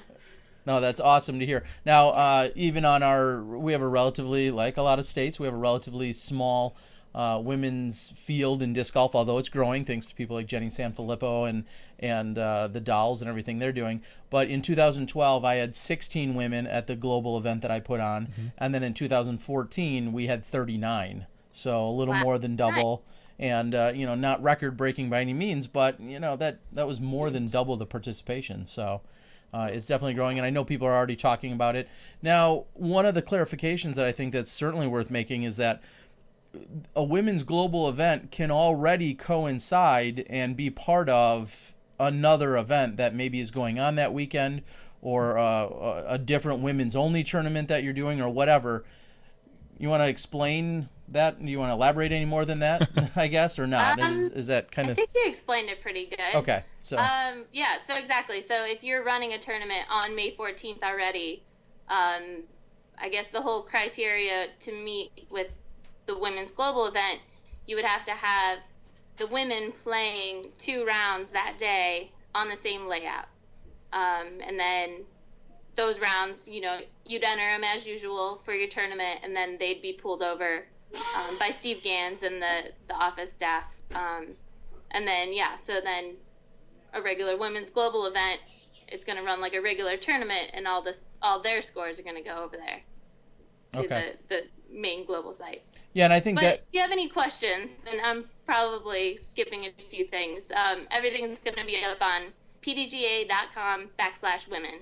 And we have a whole global event page, frequently asked questions, because they're frequently asked, and yeah, it gets a little complicated when you start talking about ratings, and yeah, especially if you haven't run a tournament before, it can get confusing on the steps to follow through. So go on there and check that out.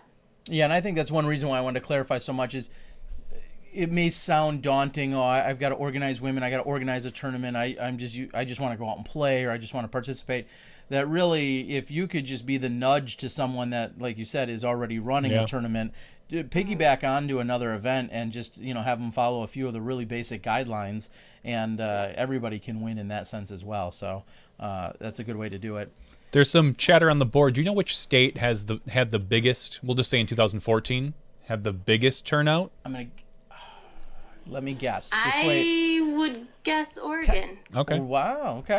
That sounds right. There's a couple people that guessed that. Someone said Michigan. Then there's other states, like, Texas. There's like 49 other options. Yeah. Some people threw out Michigan, North Carolina. So that's all right. Texas, California, and Oregon would be my top 3 guesses. Michigan's probably pretty solid too. We got family over. Oh. We're down in Santa Cruz this weekend. Oh, I got okay. my niece right here. Okay, Nice. awesome. Her pretty princess dress. That's what aunts do. Yep. That's right. We were about 10 minutes into the podcast, and my little boy came walking down, and he's like, I can't sleep. And I just kind of was like, get out of here. Just do what everyone else does. Listen to our podcast. I should put you It puts to sleep. you right out. Heyo. Yeah. Anyway, so obviously you've had support. You guys have gotten feedback. You're in your 3rd year. You say and you feel, and I'm sure you guys are hitting your stride with it all. Tell us, maybe elaborate, give some props, besides the technical people we just talked about and yourself and the others that have helped kind of, make it the brain or have a brainchild that it is. But talk about some of the other support that came in even last year, manufacturers and beyond. Well, in the 2 previous years, we've had Innova and Discraft sponsoring the tournament, so they were able to give a disc to each woman.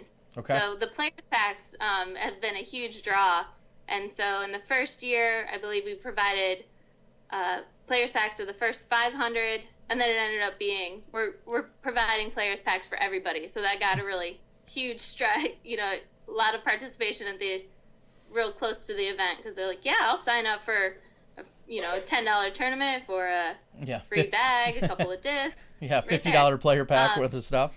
Prodigy, I believe, was a sponsor last year as well in terms of disc manufacturers. Yep. Yeah, so then in 2014 we had 600 players packs provided for the first come first serve, and they had to sign up on PDGA, Jaybird discs. I'm trying to think. We've had so many that have just thrown in. There's a site called Disc Golf for Women.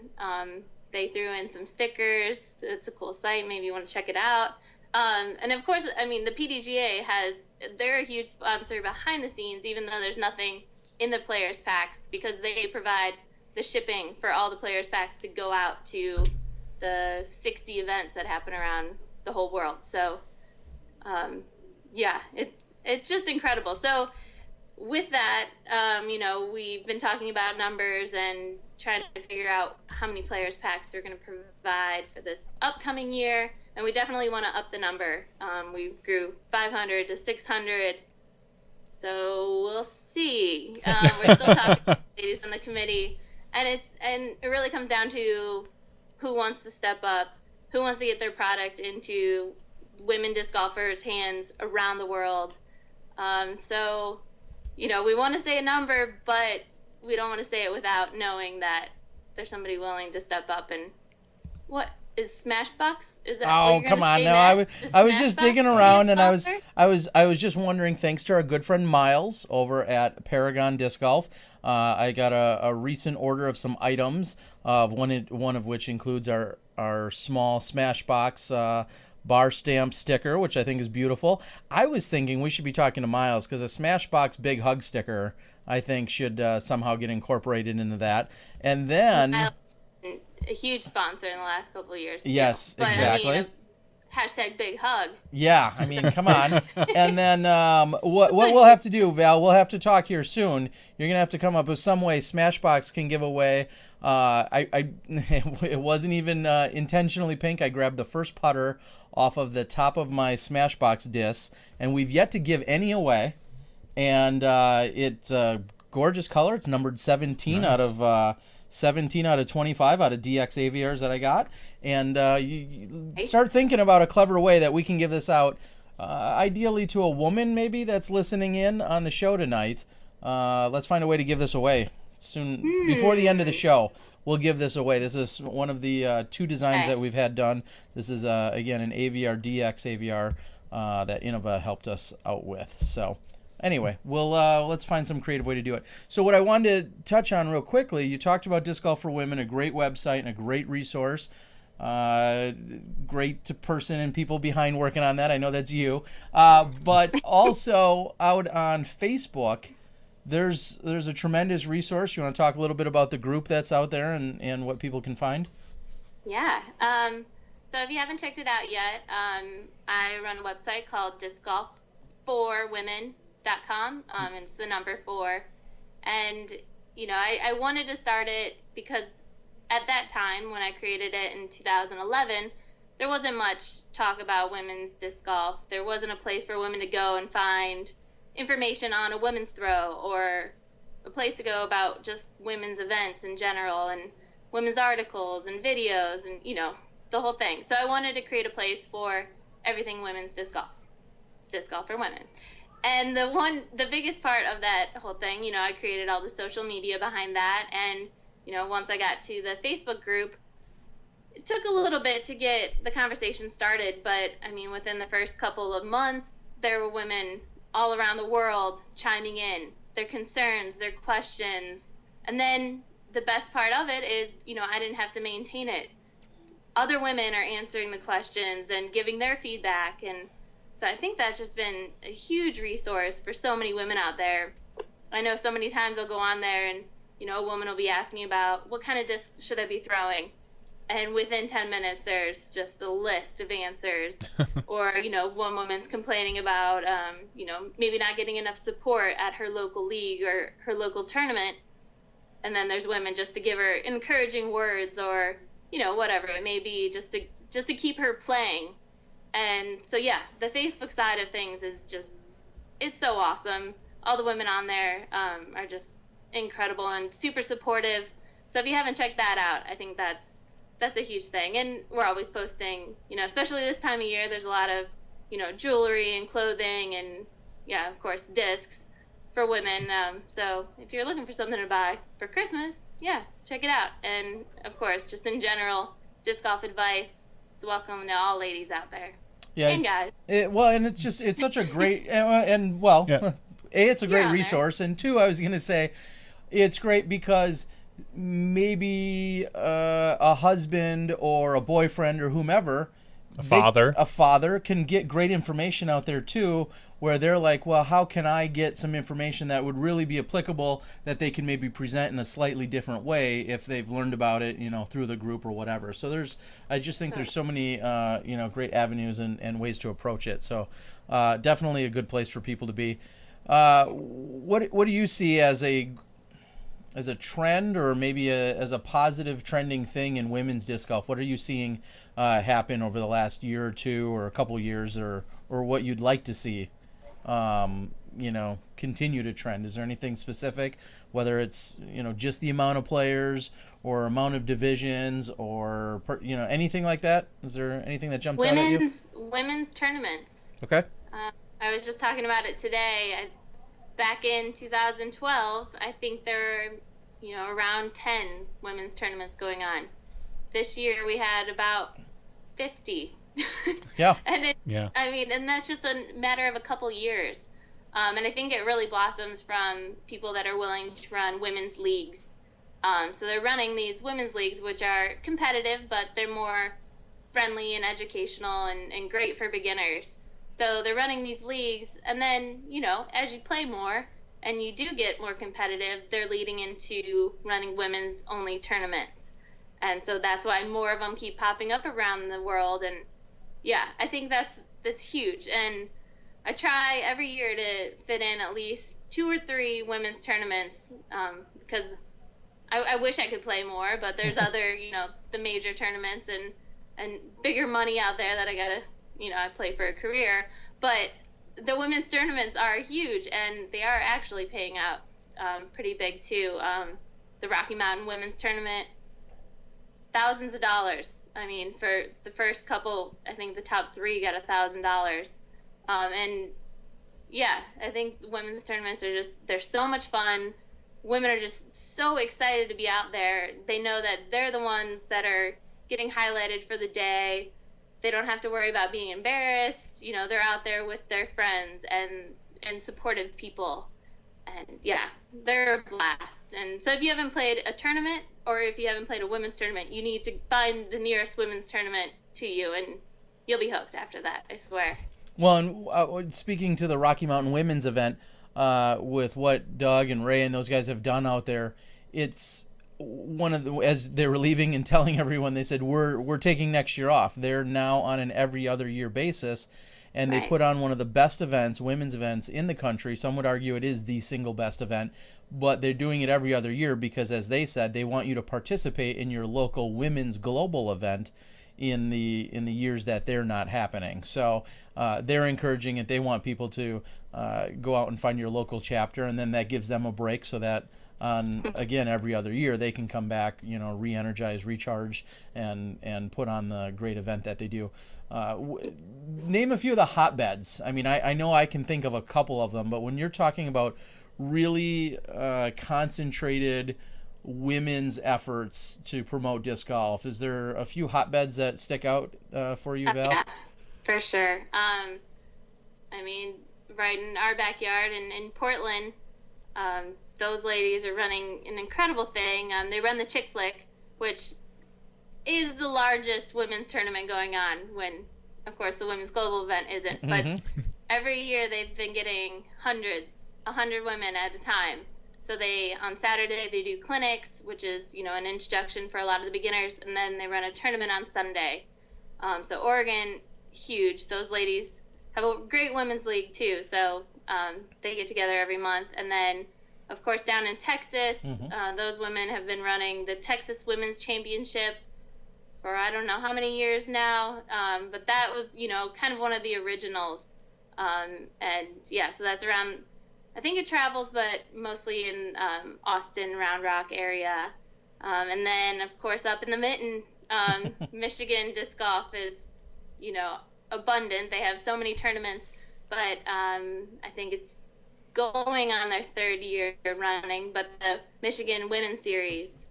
So it's, a series of 8 tournaments I hope they're going to do. And yeah, so they have so many women's leagues in Michigan that they've started this Michigan Women's Series, so these women can travel around and play tournaments and meet other women around the state. And then what's actually blossoming right now is up in New England. They're thinking about running a women's tournament series, so that's pretty exciting as we're leading into women's nationals that's going to be happening up in Maine. So yeah, so it's exciting to see that, this is catching on and women know that it can be done. So, and it started in California, and in Northern California, they actually have they started the first women's series. And so, yeah, starts with the Poppy series in Santa Cruz, beautiful in Santa Cruz. And then it travels all around. It goes to Sacramento, it goes to Chico, Reno. So yeah, how many? That's like 5 hotbeds. Yeah, no, they are, and I was gonna add on to the Dolls, the Disc On Ladies League in Wisconsin and beyond. That started with various chapters around the state, but then they get together at least once a month, and then kind of have a get-together event, and then they are going to run the Wisco Disco next year, which is a huge women's event that I know has mirrored a little bit off of the Disc Girls Gone Wild over in Michigan, which has been a huge success. And then on the board, I feel like you set me up. There's like, no, I was just there's so many. There are, and then of course I'll leave Wisconsin out. No, that's all right. And then it would have been an easier question 4 or 5 years ago, but now he's yeah. And then the Phoenix Ladies Open that just took place, and how they've been supporting disc golf down there. So it's great because, as we were just saying, there could have been one or two hotbeds a few years ago, and now they're not quite in every state as strong, but they're certainly growing. And you and others see what works in a particular state or region, and then you borrow an idea or two, and then you bring it to your area, and you watch it blossom. It's been pretty amazing to watch. Yeah, and actually, part of the women's committee mission that we've been working on, we created 2 documents that are on pdga.com/women. One is how to run a women's league, and the other one is how to run a women's tournament. And if you ran a regular co-ed disc golf league or a disc golf tournament, you probably knew what you were doing, but it is different. And so, there's a couple of tips on there that, just help encourage more women to come out and play, attract women to your league, the step-by-step things you can do to get more women coming and playing disc golf. So, go check that out. It kind of sounds funny as I'm explaining it, but it is totally different. No, it is. And you said you chimed in. You heard the other night one of the wise words of wisdom I gave regarding women's disc golf. Do you remember what that was? I think I was talking to Madison that night. I think you said you caught on to one of my pro tips, which is men, don't be a D-bag when women show up to tournaments or show up. Or even league. Or leagues. Or anytime. Just anytime in life. Yeah, it's a good rule of life, but especially on the disc golf course. Yeah, exactly. We're a disc golf podcast, not a life podcast. We've got... Yeah, we can't solve everyone's problems. I can. I just choose not to. Yeah, exactly. Val, there's been a lot of conversation, and we'll continue to have it regarding all the various tours, the Disc Golf World Tour, the Pro Tour, the American Tour, the Smashbox Tour, I don't know, all the other tours. World Tour. Let's start there. There was a question on the board, and I read some of the feedback that came in on the Disc Golf for Women group. Hi, Nate. But UC specifically is not, or intentionally is not having an exclusive women's division. There's going to be exemptions and ways for women to play, of course, but he's not having a breakout women's division. 3, 2, 1, your take. Go. And I've refrained for so long from saying anything about it. Hey, you stepped inside the smash box. That's what you do here. Oh, jeez. I mean, you can't disregard everything that UC has done for disc golf, is doing for disc golf in Europe and around the world. I mean, his events are just incredible to play in, and when you're there playing on that Sunday or, that Saturday, Sunday, that weekend, and you see the thousands and thousands of people that are out there watching disc golf and the cameras that are out there, and that people are all around Europe are watching disc golf. It's amazing. So I guess the word is sad. I guess I'm sad that they don't have a women's division. I've been so fortunate in my career that I have been traveling internationally since 2004. So, that includes going to Japan. And then for so many years, every other year, I'm going to Europe. And then in the last couple of years, I'm going to Europe every year, whether it's Finland or Sweden. So I've been incredibly fortunate to have the opportunity to go out there and play and meet more women that are playing over there and see the leagues and see them growing over there. So, it's going to be sad because when we come over, and I hate to say it, but the women from the United States generally lead the tournaments. So we're able to go over there because it's a major tournament.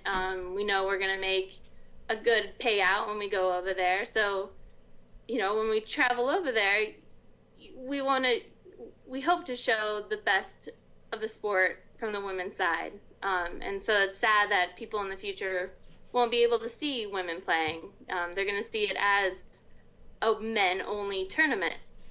So, a little girl in the crowd, she could look up to Paul McBeth and, the other guys, felt like that was weird that I said that, but or Nate Dawes. Or Nate Dawes. But Well, you know, Nate's a little shorter. Have an idol. That little girl isn't going to be encouraged to go out to the course. Sure. And you know, she's not going to see it as a women's sport, so she's going to find herself playing something else. Okay.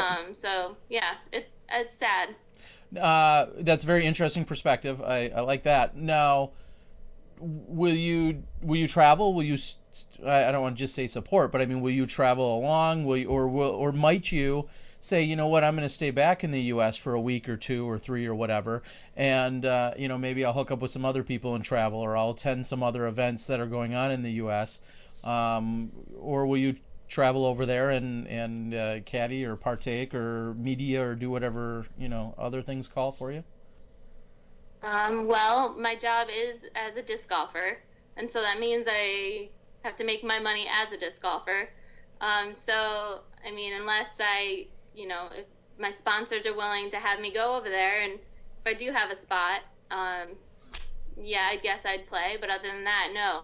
Okay. There's no reason for me to travel over there. There's no reason for me to go, and you know, it's my livelihood. Mm-hmm. Yeah. It's extra costs, unfortunately. So exactly. Yeah, and I don't know. I mean, there's always a lot of comparisons when we talk about, the first thing a lot of people will say is, well, our top women golfers, ball golf, traditional golf, whatever you want to call it, ball and stick golf, their tour is separate from the men's tour.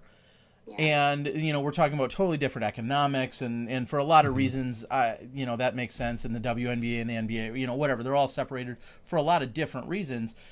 And I don't know if this is it's a fair statement, but a lot of our top women have affiliations with men that play. And that's partially economics too. I mean, besides loving each other and all that other stuff, but there's economics there. You know, we see you and Nate have traveled together for many years. You know, Paul and Katrina have traveled together for many years. Sarah and Don. I mean, just, you know, throw out any of these couples, and there's some economics there besides, you know, their personal relationships. And when those aren't available, and you're talking about separating, like we're saying about you going overseas, if you don't have a chance to earn money over there, it may not be as practical. So I don't know. It's I think we have a different dynamic that other sports maybe don't necessarily have to worry about those types of things when we're talking about, you know, disc golf rich. So and those relationships, it's the woman's carrying it. So if the woman's not playing, yeah, right? Am I right? Yeah, exactly. It helps out. right. No, you can always go show your brother how to do real commentating or anything like that. So yeah, there you go. Yeah, that'll be interesting. I mean, I know they're going to do an amazing job, and oh yeah, it's going to be awesome, and that's UC's background. His background's in marketing and promotion, so yeah, he's going to blow it out of the water, and yeah, it's just unfortunate, and you know, I'm not going to say woe is me, because that's his mission, that's what he wants to do, and you know, he's got some backing behind it and a reason behind it, so I mean, maybe in the future he's going to include women. Yeah, who knows what's going to happen. In we're going to start our own world tour. That's right. I don't know. The Take Over the World tour. The now, you and Nate have been traveling for a long time playing. You said, you know, you've been traveling internationally since 2004. I went to Russia. Yeah, you guys have done some amazing things.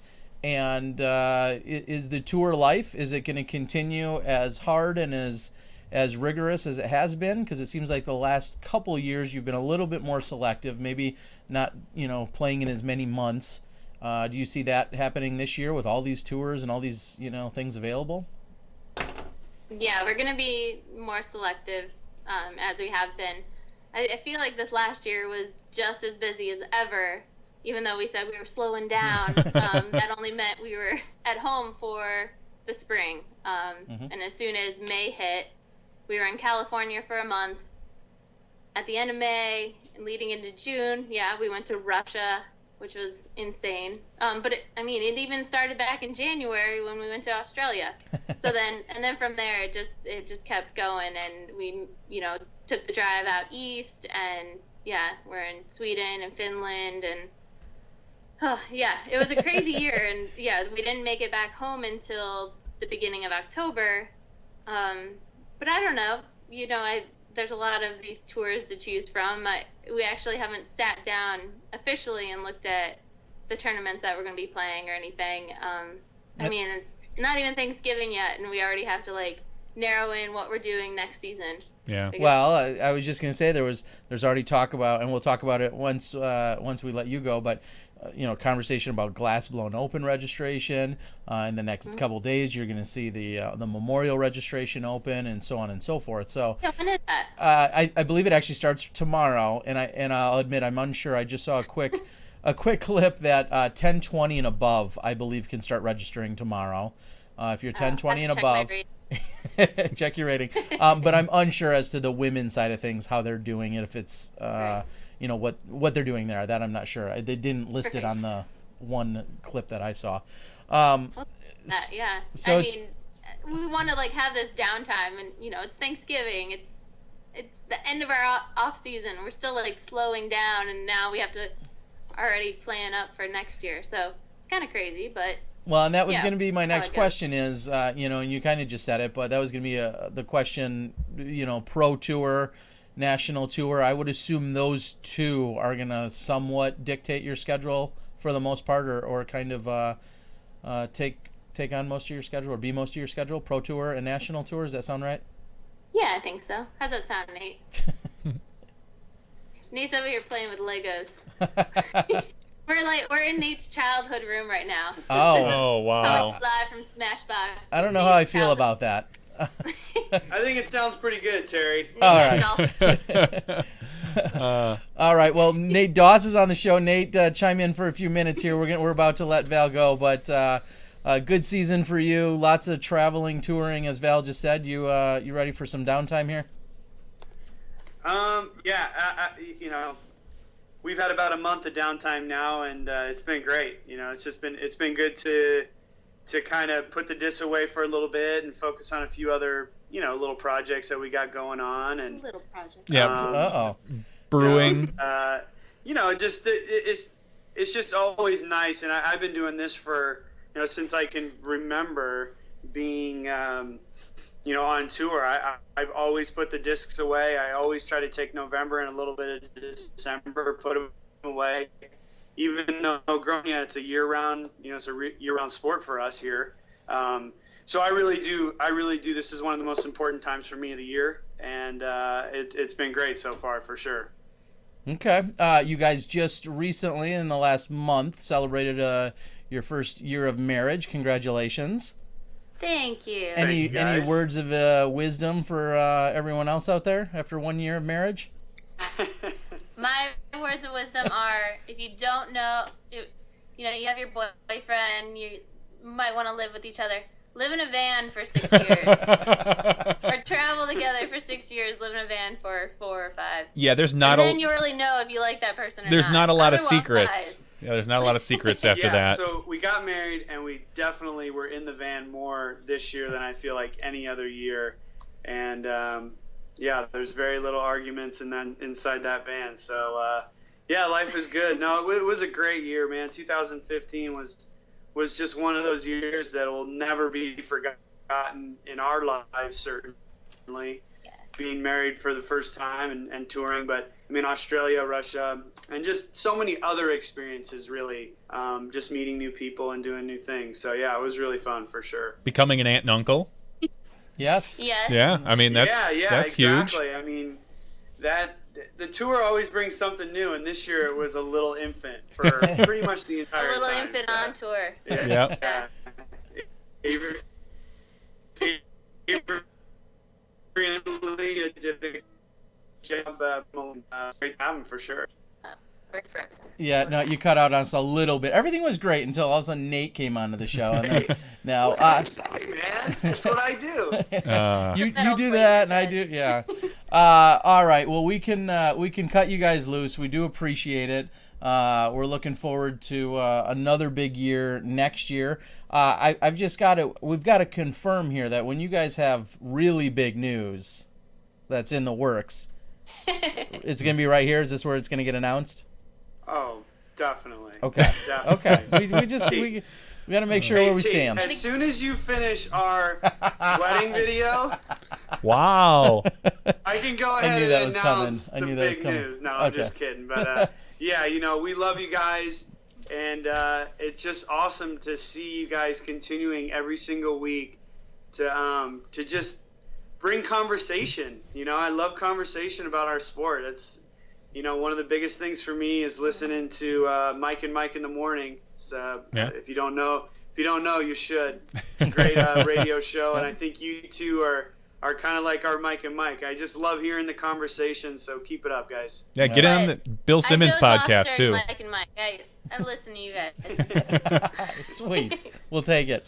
All right. Well, Val, Nate, we're going to cut you guys loose. We've got plenty of babbling to do about lots of other items. Gee. Nate, you got to get registered, at least tomorrow for the memorial. I know you know some season people, starts but tomorrow. That's He's right. getting ready for Thanksgiving. He's got cooking to do I got a turkey on to cook. Thursday. all right, get to it. All right, guys, have a great night. Happy Thanksgiving, guys. You Thanks, too. you guys Take too. Late. Late. Late. Understable. All right. That, of course.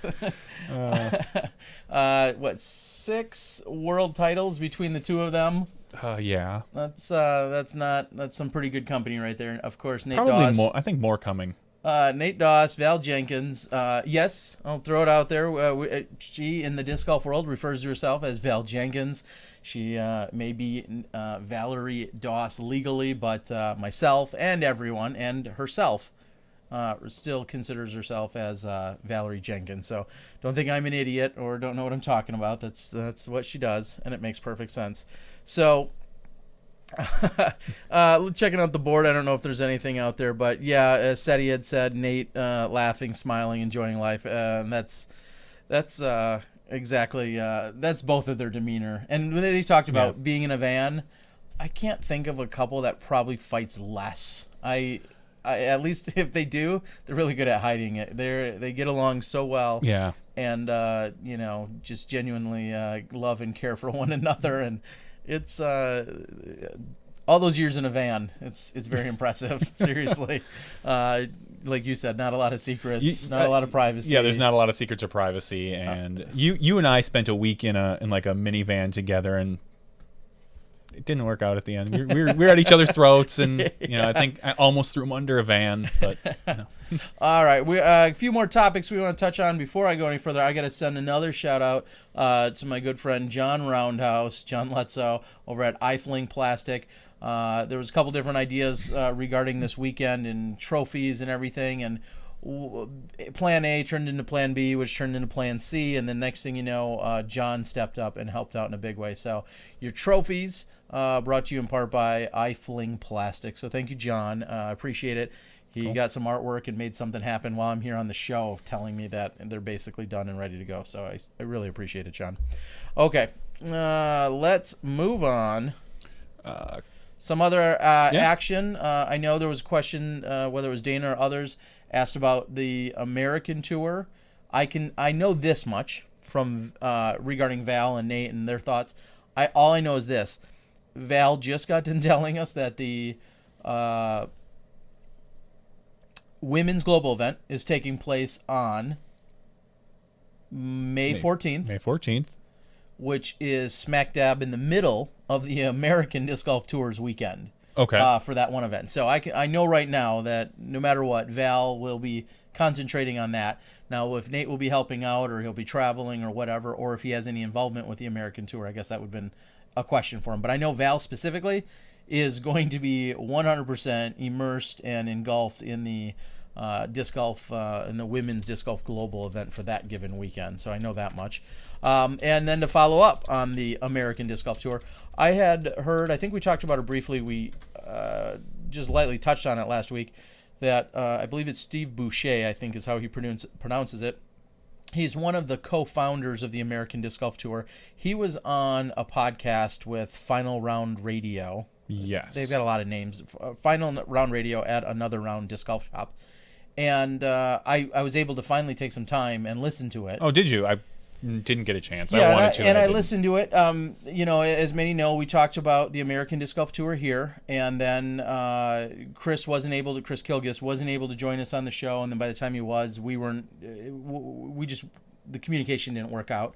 And so I had reached out to Steve who was on that podcast, but I reached out to him today. He's not a Skype guy, and so we told him we're that's kind of one of our prerequisites. Yeah. We maybe in the future we could do some kind of radio call-in. We could do a call-in if we But really what I but- wanted to touch on, and I'll say the long and short, and listen to the podcast for yourself. Obviously there's questioning and tone and all that other stuff that goes into it. But I feel like the long and short that I got out of the podcast really was they being the American Disc Golf Tour really wants and needs for the disc golf community to back and support this idea. Okay. And that's kind of the narrative that they're really in, I don't want to say in favor of. That's the narrative they're pushing and saying is, we've talked about ESPN, we've talked about disc golf getting bigger, and it needs to kind of start within, and we need to support it. We being disc golfers need to support it and the concept and this movement. And there was a few other questions that were asked as to who has signed up, and they said we're not releasing the sign-up sheet just yet. There was a couple other questions that they said we're not releasing some of that information yet, and they have some timing issues, I understand, because they've got contracts and all these other things going on with ESPN. So those are some of the things that I caught from it. I'm not sure, had we talked to Steve even ourselves tonight, I would have learned anything really new that maybe he didn't share there. So I'm kind of good with waiting until we see or hear a little bit more, whatever their next step is. And then bring them on the podcast to let Exactly. them explain and tell, Yep. flesh out those details. So that's exactly where I kind of feel that stands. But yeah, that being the same weekend as the Women's Global, for what that's worth. They could double up. They could. I'm not sure that's something else that they're going to be taking on to their consideration, but that certainly is. So that's where that stands. So I just want everyone to know we did reach out to Steve. He said, he's not a Skype guy, and so we didn't really have the means to do it. How would we do a normal phone call? I'm not even sure how we'd figure out the technology some way. I've got a Google Voice number. We could probably bring him in on or something. As I mentioned, I'll touch on it quickly. Registration for the memorial. I thought I saw an ad, a meme, I don't know what you want to call it, but I believe the memorial registration actually is opening up tomorrow, 11/25.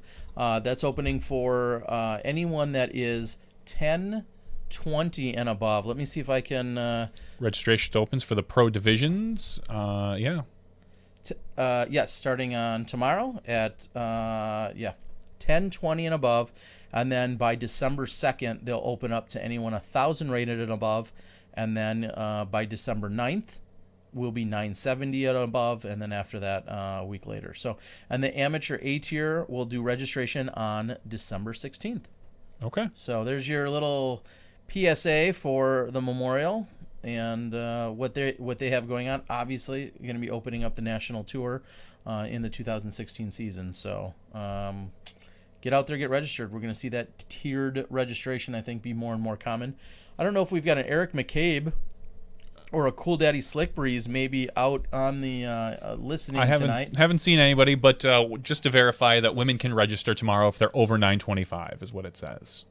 Is what we're hearing. So well, there you go. Which makes sense for tiered differently for women. Correct. Yes. So it definitely would make sense there. There's only 50 spots left in the GBO, is what I'm hearing. Okay. I know that there was it was roughly this time last week they were talking about narrowing it down and when it was going to sell out and who was available and who wasn't. I'm not going to go too far into this one today, but there was a very heated conversation within a Facebook group that I was on talking about registration services, talking about registration policies and procedures and tournaments, and it was a very interesting read. It involved a lot of people that I knew, and I don't know. I've said it before. I'll say it again. If you even remotely think there's a chance that you would like to attend a tournament, sign up for it. Just sign up.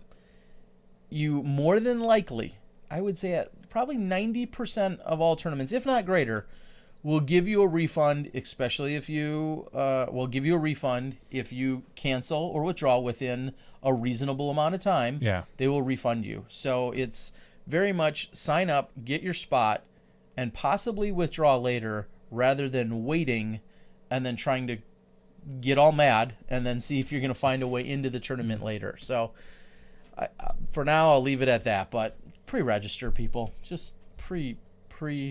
Yeah, I know we went over this a couple of weeks ago, but I hope and I would like to make sure to see that the PDGA policy should be something along the lines of if you give at least a month's notice, you should get your full refund minus whatever processing fees there are. But I don't know what I don't believe that's the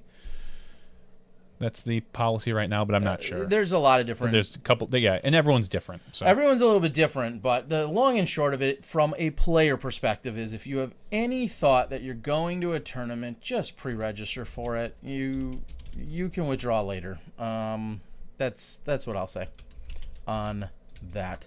And a question that just came, or a comment came in off the board, is did I see the new standards for refunds? I honestly have not. I have not researched them. And I don't even care what the standard is. My stand still is the same, which is pre-register. Pre-register. As soon as you are capable of doing so. That's, apparently there's a new standards doc on the PDGA.com. Okay. So we'll have to go look at it at some point. Maybe we'll talk about it next week. Yeah. So that was part of something I saw. It was a heated conversation, and it fits in with all these other registrations. Dana had asked if I'm going to be running a global event in 2016. I'm unsure as to that, Dana. I may assist or help out with someone else in the area that may take over my immediate TD role. I'm not sure where I'm going to be or what's going to be going on that weekend myself. So I may or may not. If I can, I would love to. 16, then 39. How many people did you have at yours, Dana? A lot less, I think. I don't know. Just throwing that out there. This is not a competition. No. I just had more. We had more people come to ours. Speaking of Discraft, the Memorial, another, I don't know if it was a hot button, but definitely a topic of conversation this last weekend. On Friday, at the end of close of business day, Discraft had sent out their newsletter releasing the new name of their newest disc, which is a putter, and it is called the Roach. And there's obviously a mixture of responses there. Some people loved it. Some people hate it. Some people think there's a connotation to it. Some don't. Whatever the case may be, but it was certainly something that was of note this last weekend. I'm in the latter group. I'm not a big fan of the name. Okay. I think immediately the most logical place to go to, or one of the easiest and most logical train of thought, would be just their naming convention. Yeah, it seems like a lot of their mid-ranges and you've got your Buzz, you've got your Hornet, your Wasp. And then on the flip side, though, they've been very constellation or planet-based in some of the other things that they've had. Obviously, I think of the Comet and other. But they're getting the breadth of discs, kind of like Innova, where it used to be Innova was all animal-based. That's not the case anymore. And certainly. Discraft is the same way now, where you've got the Stalker, you've got sure. You've got they've branched off. We'll say that. Yeah, they're on a little less linear path, because the Crank, the Nuke. Well, and many years ago they had, even in 1995 they had the Cyclone and a Typhoon, which weren't really they were insects or planets or anything of that nature. So I mean they've gone a couple different directions, but that was definitely a conversation piece this weekend. We'd be interested to hear your thoughts. I guess is what I can say to that. There was certainly some conversation, though. So one thing I saw on social media, that's not a segue at all, but one thing I did see on social media right before the show, Ricky Wysocki posted saying that he did a demonstration at the Coca-Cola headquarters, I believe. Did he? I believe today. Did he say headquarters? I don't know. Maybe I just made that word up. You might have. But anyway, Wysocki doing a demo. That would make sense with the I think the area of the country that he's in, being in South Carolina. He said, he says he just got done with a clinic for some Coca-Cola employees. It was fun introducing the sport to new people and spreading the word of our great sport with this great company. Can't wait to see what the future holds. So there you have it. And then in their description for it, they said that they were hosting a clinic and they were going to have Ricky Wysocki, and then they listed an address. So I'm not sure exactly where that it was or who it all for sure involved, but he said for some employees, we've said it before, that may be a start. Yeah. That may be something. It may be nothing more than the demo it was today, but that also, the right, executive of such and such division may say, hey, this is something that, we could see getting into and supporting. So I thought that was really interesting. Nice job, Ricky. Hopefully everything went well for you, and they're all throwing like 600 feet now and stuff. I just got a question. What looks like this would be a great one. I kind of want to limit it to women because we had such a women. Well, here's the problem. Theme. And that's fine. We can do that, but then we're probably not going to be able to do it with just our live viewers because I don't know if we even have a single live viewer that's a woman. So we might. Oh, sure we do. Carmen from Australia. She's in on the action. She is. Hey, Carmen. Hey, Cass. Yep. Cassie from Australia. I know you guys are in. Okay, we're going to open it up to anyone. So this beautiful pink AVR listed as, again, number 17 out of 25. I individually numbered every single Smashbox disc we had this year. Numbered them and put them all into a nifty little database so I know just how rare and collectible they all are. I did. And you get a little certificate with it. It's very of cool. Authenticity. The question is, where do we have them put the answer? Just on the chat board? I mean, that limits it to you. Well, that's what you get. No. That's what you get for chatting in.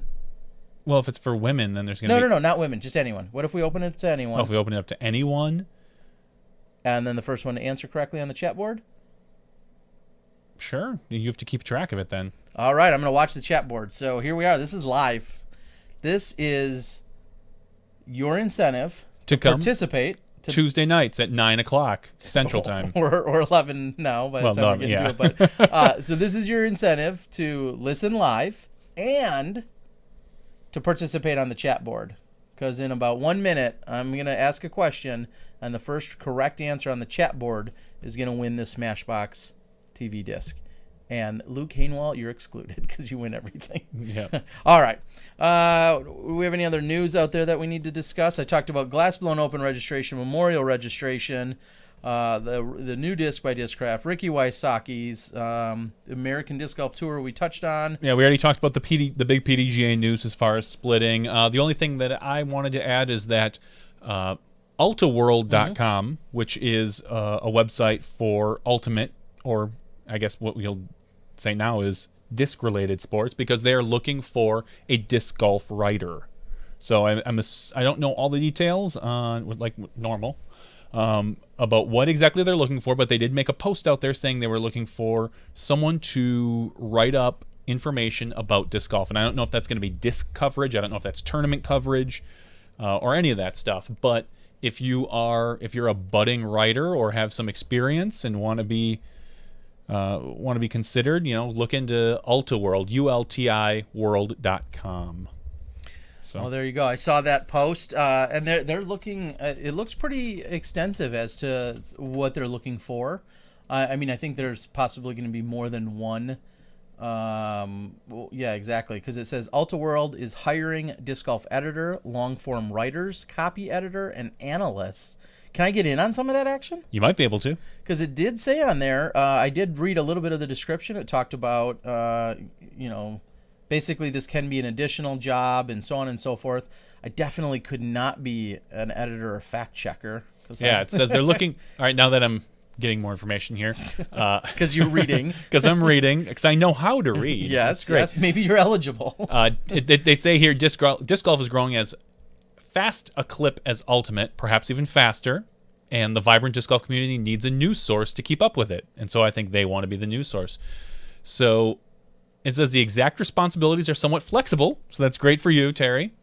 They need someone with vision, writing ability, editing, hiring, because there could be possibly expansion in the division if it comes around, and a general strategy and consulting. So it sounds like they're not exactly sure what they want to do with the position, but they want to have a disc golf arm, so to speak, for their website. What I think I just heard you read read is, "This is my out of Smashbox. I've got places to be. Please, I've got places to please. be and people to talk to. Please. So I can maybe get out of this this situation I've been roped into." Yeah. Is that what you're saying? That's what I'm saying. All right. All you need now is just some writing skills. Oh, come on. I purposely, for those that didn't already know, when I read a book about social media and I read about, doing all these things, I started a video blog for that exact reason, because I'm not a writer. That was exactly why I did it. They talked about, experts in your field and doing all this other stuff, and there's all these people. Blogs were much bigger 10 years ago. Yep. A written blog was. And I was like, no, I don't got time for that. I cannot do. I think you should just do all your disc golf stuff on Vine. Exactly. Everything, all your interviews on Vine, just 6-second Vines. People would love it. Ricky, tell me about your round. Nope, too late. All right. So yes, that is out there. And it sounds like there may be more than one that they're hiring for. So Well, I think it says that, my guess is that they're starting with one, and that they're looking, if this is, if this expands to what they think it maybe could, they'd be looking for more. Okay. All right. In 10 seconds, I'm going to be asking the question, and so get your keyboards ready. And I'm looking for do I want to say the first right answer? Would it be kind of funnier to say like the fourth person that gives the right answer? No, Just because it's going to be so close? No. She's won 3 world titles. The third person to answer correctly. This is going to be challenging. Yeah. The third person to answer correctly is going to win this disc. Here we go, ladies and gentlemen. Yeah, but that doesn't make any sense, because everybody is going to... They're not going to know if it's the right answer. People are going to put down answers, and nobody's going to know if it's right or not. Okay. All right, here you go. Thanks, Val, for this great idea. I need you to list Val Jenkins favorite disc. Okay. Go ahead and put it in there. And whoever, Dana does not apparently like my my methodology here. That's too bad. Val Jenkins' favorite disc. Third person to answer correctly. Ding, ding, ding. That didn't take long. The correct answer. Wow. I'm guessing, I think... Should we let it run for a minute? No. You got to scroll up to make sure I know who had I'm assuming that this is the right answer. it. Yes, and he answered... So the third one would be this one. Okay, that's what I thought. All right. So, are they still coming in? Yeah. All right. That was fun. That was a lot of fun. Maybe a little too easy, though, Val. The winner, by choice of naming the Starfire, goes to Scott Lintham. Scott, you are a winner. Is that how you pronounce his last name? I can't think read it's it from like here. Linthicum, but... Or probably maybe it's pronounced Lincecum. Oh, sorry. I apologize. I couldn't read it from where I was. Scott, I think you're right. Linthicum. Linthicum. Scott Linthicum. Reach out to me on Facebook. You can find me as either Terry Miller or the Disc Golf Guy. Reach out to me, and you are the winner of this Aviar, which Val also putts with. But, yeah, reach out to me. You won. Jim Brown, I believe that's the hog, right? Answered correctly first with the Starfire. Yep. But I said it had to be the third. You did say it had to be the third. That went better than I thought it was going to. Well, good. So I keep expectations low around here. Tell me about it. All right. So there you have it. And again, if you are interested in any Smashbox TV discs, reach out to me. We've got those available. And I kind of want to run another contest. Oh, geez, are you kidding me? I'm going to have to run another contest at some point. Maybe in the after show, if you stick around. Just arrived, again, thanks to Miles. Our newest run, a Smashbox TV shirts, right here. I was able, long sleeve, super, super soft long sleeves. We did a run of those in this color, and then short sleeves of the super soft 60/40 cotton poly blend, blah, blah, blah. Awesome. And then I also, because everybody still wants them, I did the same exact logo on dry fits, on some dry fit short sleeves. So long sleeve super soft, short sleeve super soft, or short sleeve dry fits. $18 shipped to your house, and some stickers, and then buy some discs and a bunch of other stuff. So there you have it. We'll give one of those shirts away. Oh, Scott Linthicum says that it'll be perfect because it's going to be for his wife anyway. Ah, then we couldn't be happier. Somewhere, Nate and Val are hugging over that. That's great. I loved it. I love that that's happening. All right. Anyway, yes, the short sleeve is a 60/40 poly blend, as is the long sleeve. Super soft. And again, I love those shirts. I think they're the softest, most comfortable shirts on the planet. But yet everybody always says, I want dry fits. And that's fine. I tried to get both. So we have a little bit of both. All right. I think we can wrap things up. We saw our friends over at Legacy have the Phenom, which is now becoming available. I think distributors have to order them. This was actually a pretty big week for disc releases. I mean, Innova released the VAVR, which is like a smaller bead AVR. Didn't even see that. There's so much going on. Really? Yeah, I mean, Okay. there was even, I think they released another mid-range. Sure. There's lots of plastic that's coming out right now, which is actually, you think it's the strangest time to release plastic, but it seems to happen every year.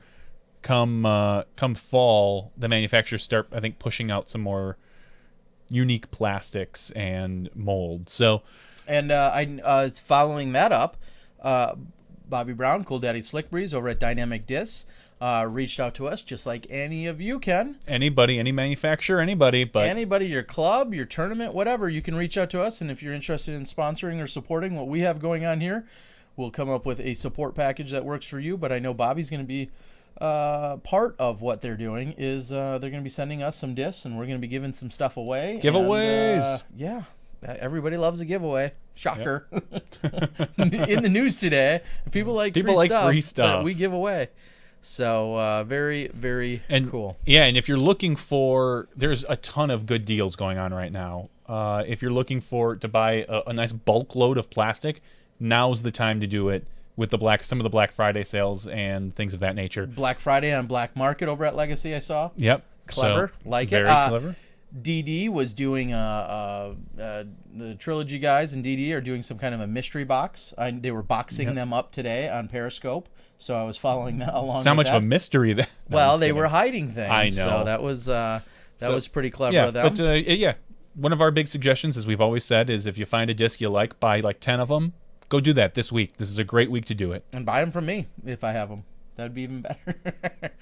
That's one idea. So yes, SETI, good job. You SETI just answered Starfire. So we got you, buddy. MVP is sounds like they're having some kind of giveaways. So get out there. Everybody's giving stuff away. I don't know who's got time or money for that, but I guess everybody else does. Giveaway stuff. Schwebby says after show giveaway. Someone else also said shirtless after show. No go on that. Not for either of us. Nobody wants. If anything, we'll be putting on more of these right. shirts. They're so comfy, really. They're just.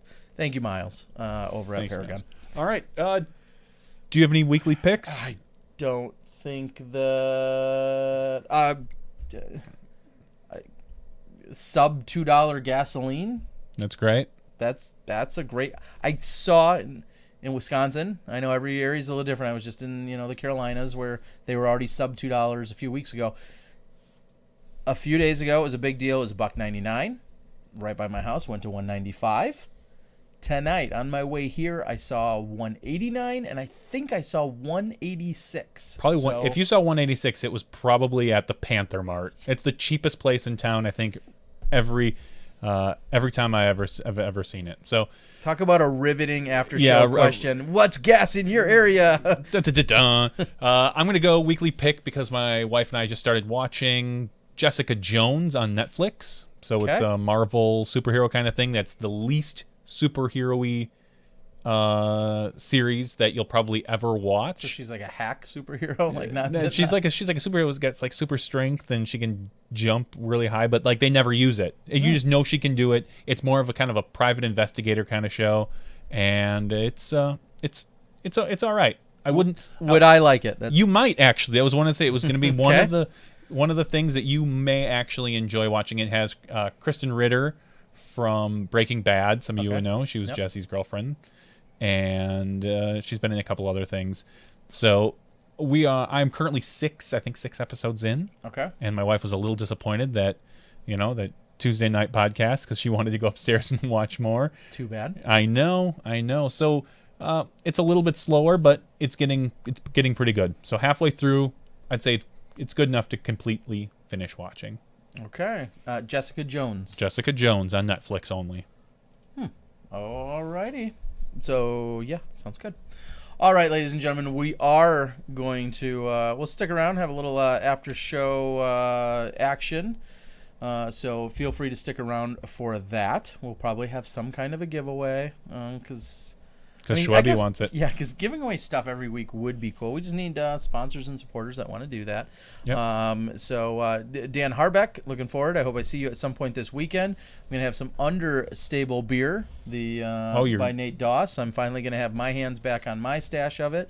I'm going to have to share that and let that go to some people. I know there's a best if drink by date. I hope Nate kind of branches into the hard cider. He might. I hope that's their big news. I'm just saying. He's listening. So I know he is. You better tell him.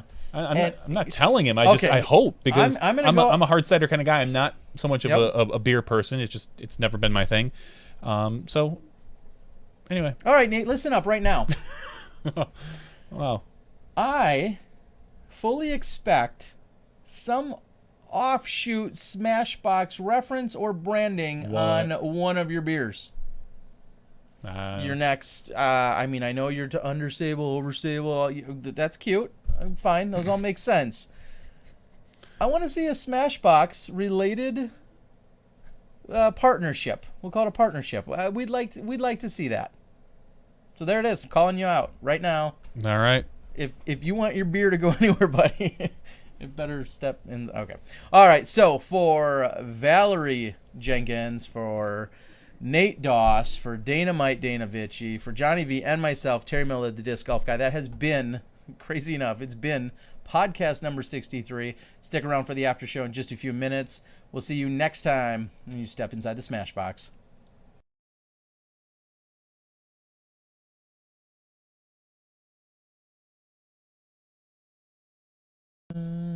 Hey, welcome back, everybody, to the After Show, Smashbox episode 63 After Show. What? Starring Terry, the Disc Golf Guy, Miller, and Johnny V. And Johnny V. He's here. I'm here. I have to be. It's my house. No, well, I'm just saying. You don't have a key yet. Well, you're doing your. That's true. That's true. That's a good point. A couple months ago, my house was broken into.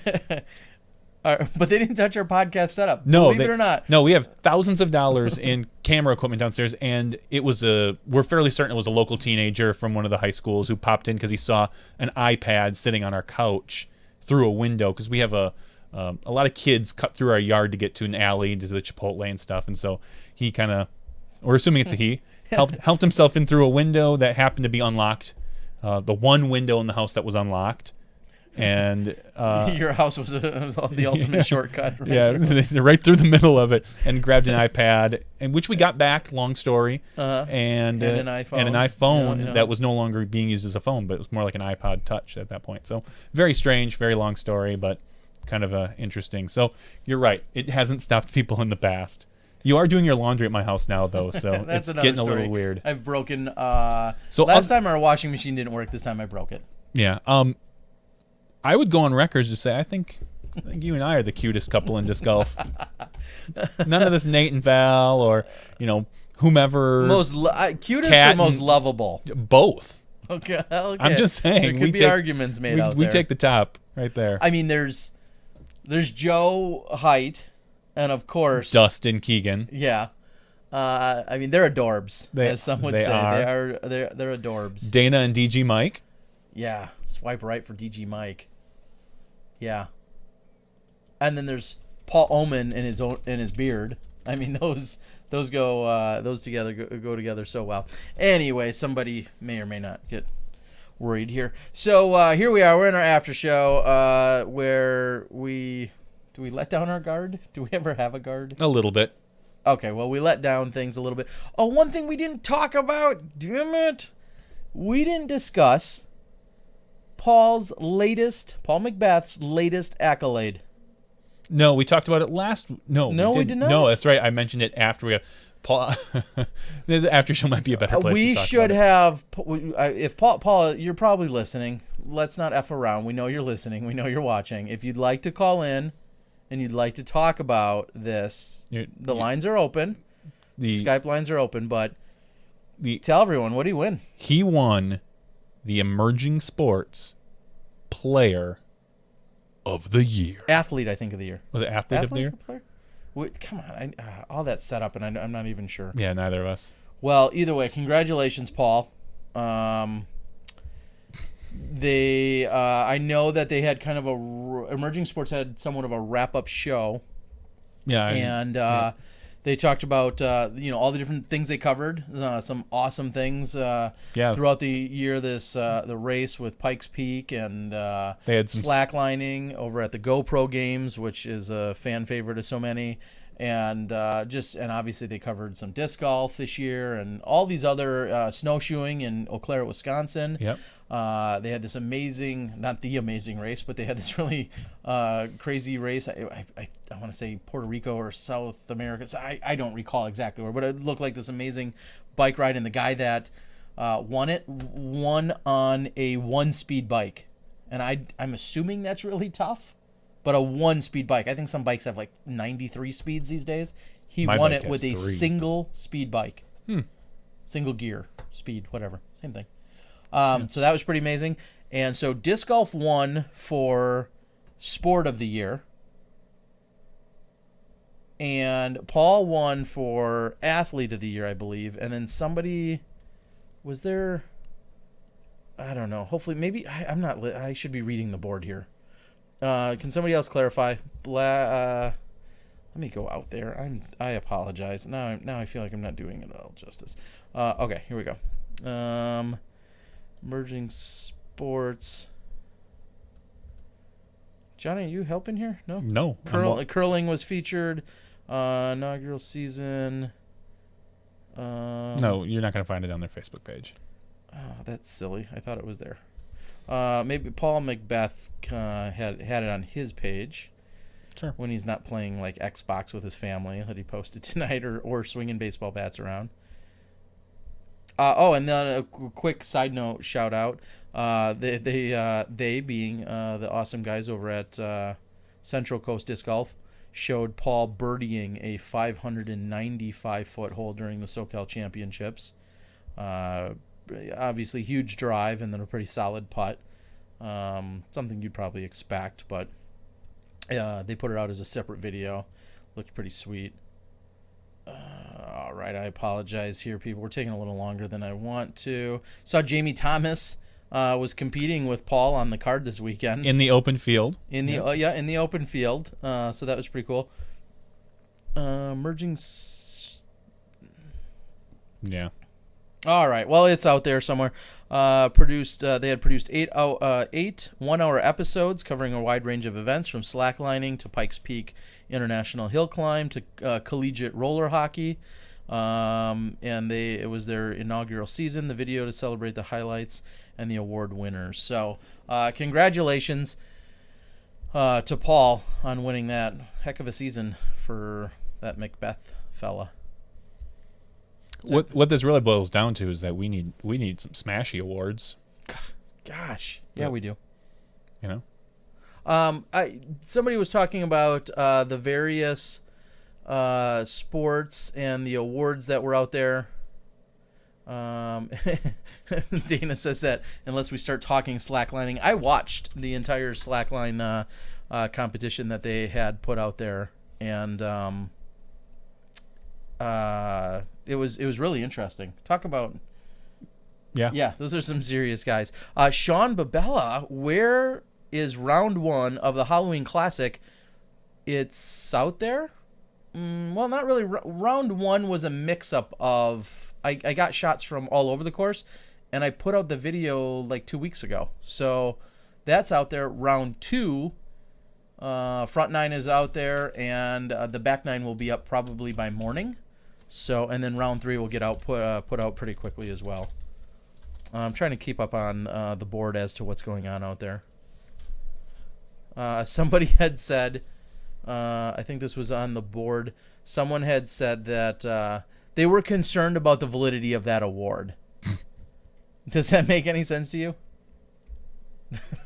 No? Okay, I don't know. I that's why I would love to talk to Paul. Someone else had said out here, him winning that was about as significant. What? I don't know if I agree with that. They said it's about as significant as me going to my bag and picking out my favorite disc, because it was so subjective to the one person. No, I mean there's a lot of people that were watching, obviously, all the emerging sports action. So I don't think I could quite compare it to watching. Why are you giving me that look? To watching or to picking out your favorite disc, but. And Stephen Winslow had said, the Reddit post said something about emerging sports is Disc Golf Planet. Yes, for those that don't know that, that is exactly what Disc Golf Planet has merged into. Emerged? There's a pun? No? Disc Golf Planet had merged into being is the emerging sports networks, where they're covering a variety of events, not just disc golf. When John Dusler had started with the company, it was actually under this Terra Firma umbrella of doing various sports and PR and marketing and various things. And so Disc Golf Planet was really a subset of Terra Firma. And then that ultimately had turned into being part of emerging sports. What about Beach Sports Network? And then Beach Sports Network was also in there before emerging sports or something like that. I think I got that right. I did. Quote me on that. Quote me. Anyway, so that's what that is all about. And they cover a bunch of just that, emerging sports, including auto racing and other things. So pretty cool. Congrats, Paul. For that, you win a Smashbox TV sticker. Is that what we can award him? A big hug? Sure. A big hug sticker? When Dana sees him, we'll give him a real hug. All right. Let's move on. Anything else out on the board that people would like to talk about here? Let's work on giving away a shirt then. No, we got to tease that out to the end. I don't want this. Dude, I haven't seen a lot of chat, so we might as well get this moving. No, because if we give it away now, they're all going to leave. That's fine. Get them out of my house.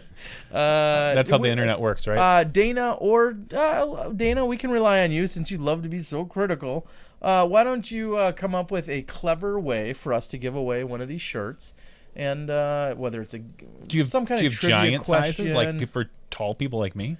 I've got some double XLs. I've got XL is good, but XLT is always better for me. But shut no one your gets that. face. No one ever gets that. No, because you sell like 3 of them. Well, not just that, but also if you go out and you look in the ordering magazines, it gives you XL, double XL, triple XL.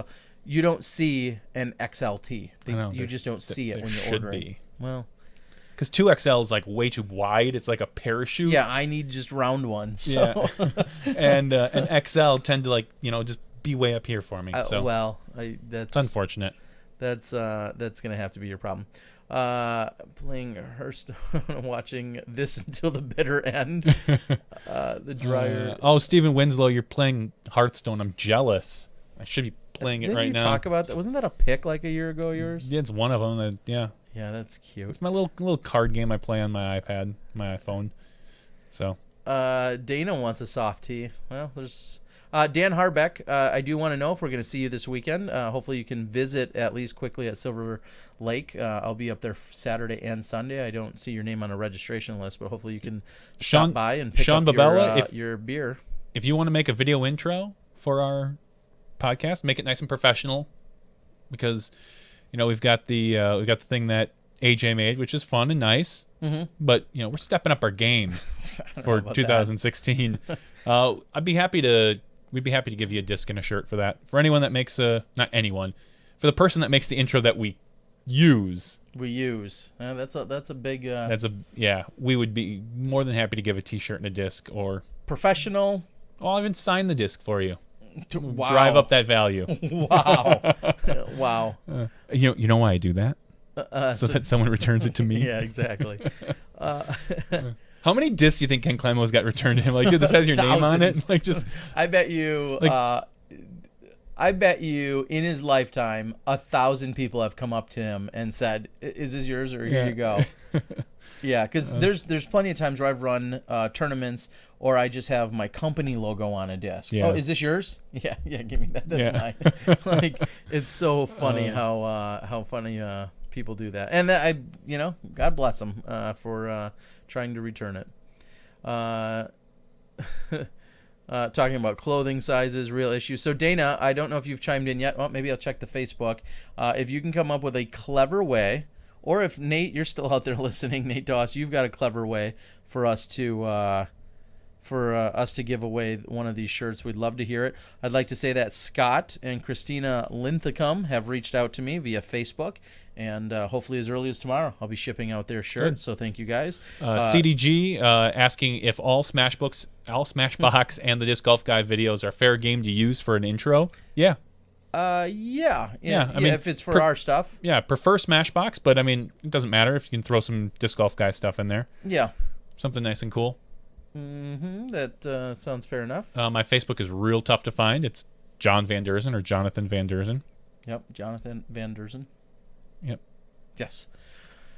Guess what shirt size Dana is wearing? He is not wearing one. He's not wearing one. That's OMFG Dan, who this is his first time chiming in. Is it? His first night. Dan, welcome to the show. Give us your location. Let us know what you're up to, what local club you maybe play for. But welcome to the show, and glad to have you here. Man, there's just a lot of hubbub, to use an outdated term, about 2016's season. Just this is constant tour conversation. I think we said it when maybe I don't remember what tour was announced, but I think 2016 is going to be a watershed year for disc golf. I think you're going to see a lot of change, and I think you're going to see a lot of movement. And I don't necessarily know if it's all going to be good or all going to be bad, but there's definitely going to be some waves made.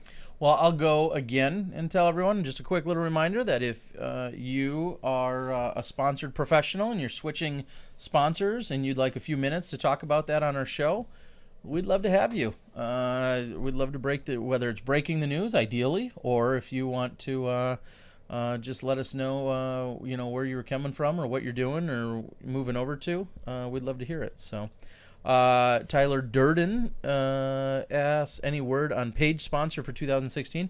I think that's very much in the works. I think anything that's happening is still tight-lipped. Is that the phrase? I'm gonna break some news.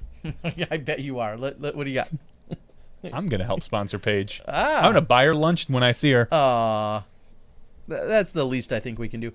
Paige, Yeah. I owe you lunch. Actually, I generally have a standing rule that if someone gets a hole-in-one in front of me, I'm willing to buy them lunch or give them some kind. Assuming I film it and get it cleanly on film, and I'm recording it.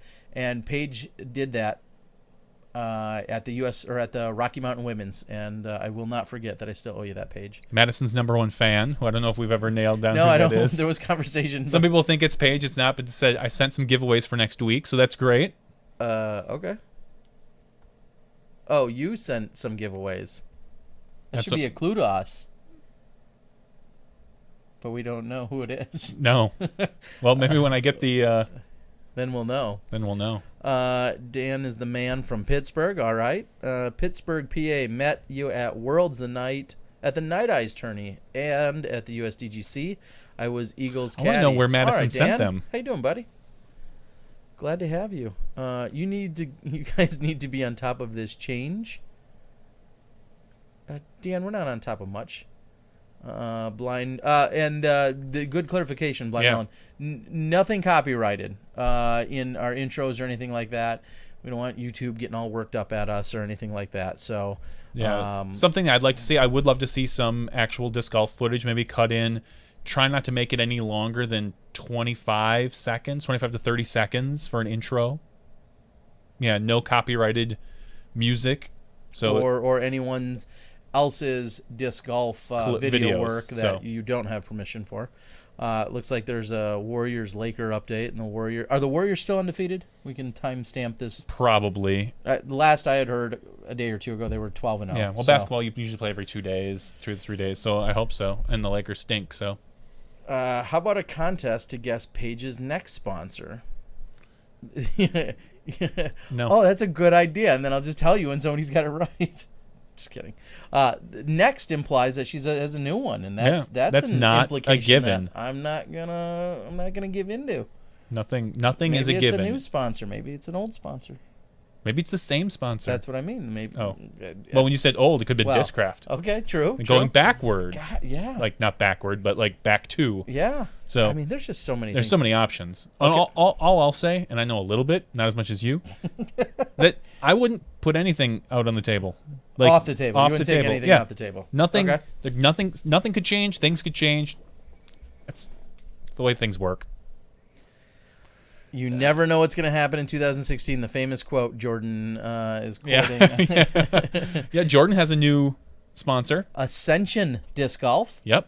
I like how I just pulled that like right out of my head because I read it moments before I think the show started. Me too. Congratulations, Jordan. Free plug for Ascension Disc Golf because I don't know them. So Me free neither. plug. There you go. Congrats, Jordan. Shasta Chris out on the board. Hey, Shasta out from Cali tells us that the Warriors are about to go 16-0. So awesome, I guess, if you're a Warriors fan. Sounds like that Curry guy is still the man. He apparently was last year. Pretty good. And beyond, but sounds like he's pretty good. Guess the number of seconds it takes to unload the dryer, reload, and start. I mean, I have stuff in the dryer right now, so we could run this game. Would it be more? What's the over/under on it? Would take less time than Jeff Bennett to throw a putt. Oh, less time. Almost less time if you fold it. Let's talk about the best undefeated.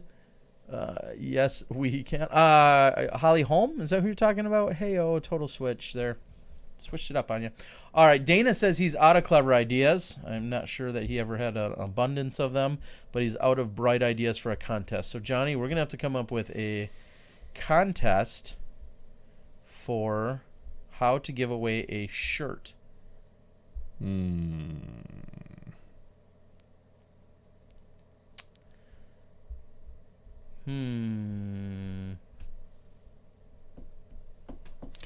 Riveting.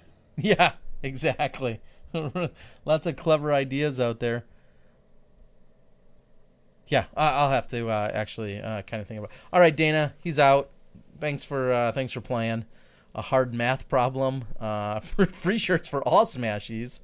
And Dana says, me and DG Mike starting our own podcast. Free shirts for everyone, says Dana.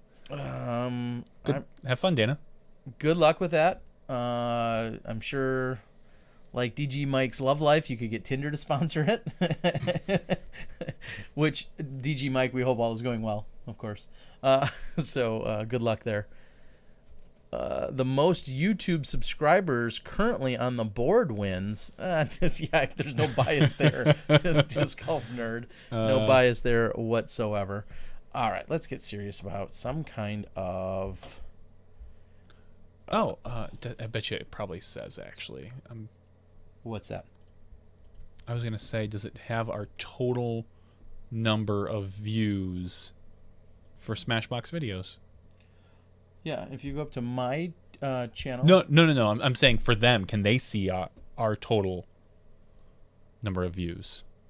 Yeah, you can. They can't? Okay, Yeah, then that won't be any good. Yeah, because when you go to channel, when you go to Smashbox TV's channel, it will show under the About section.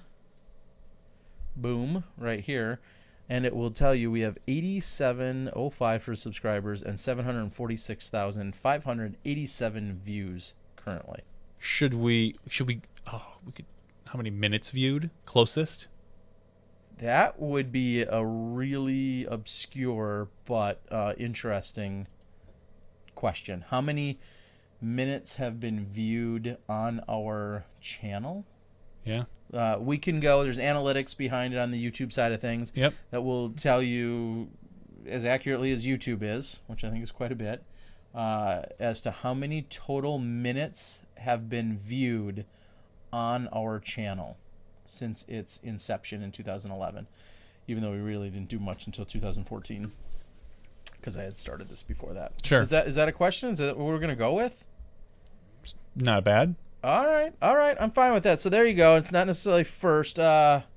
Closest. It's going to have to be closest.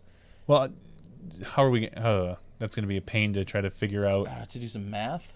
Well, not only math, but just... Well, you can only guess once. Yep. And you would just have to guess the amount of minutes, not hours, minutes. Minutes. Because they measure it in minutes, although we could take that number and, divide it by 60. But,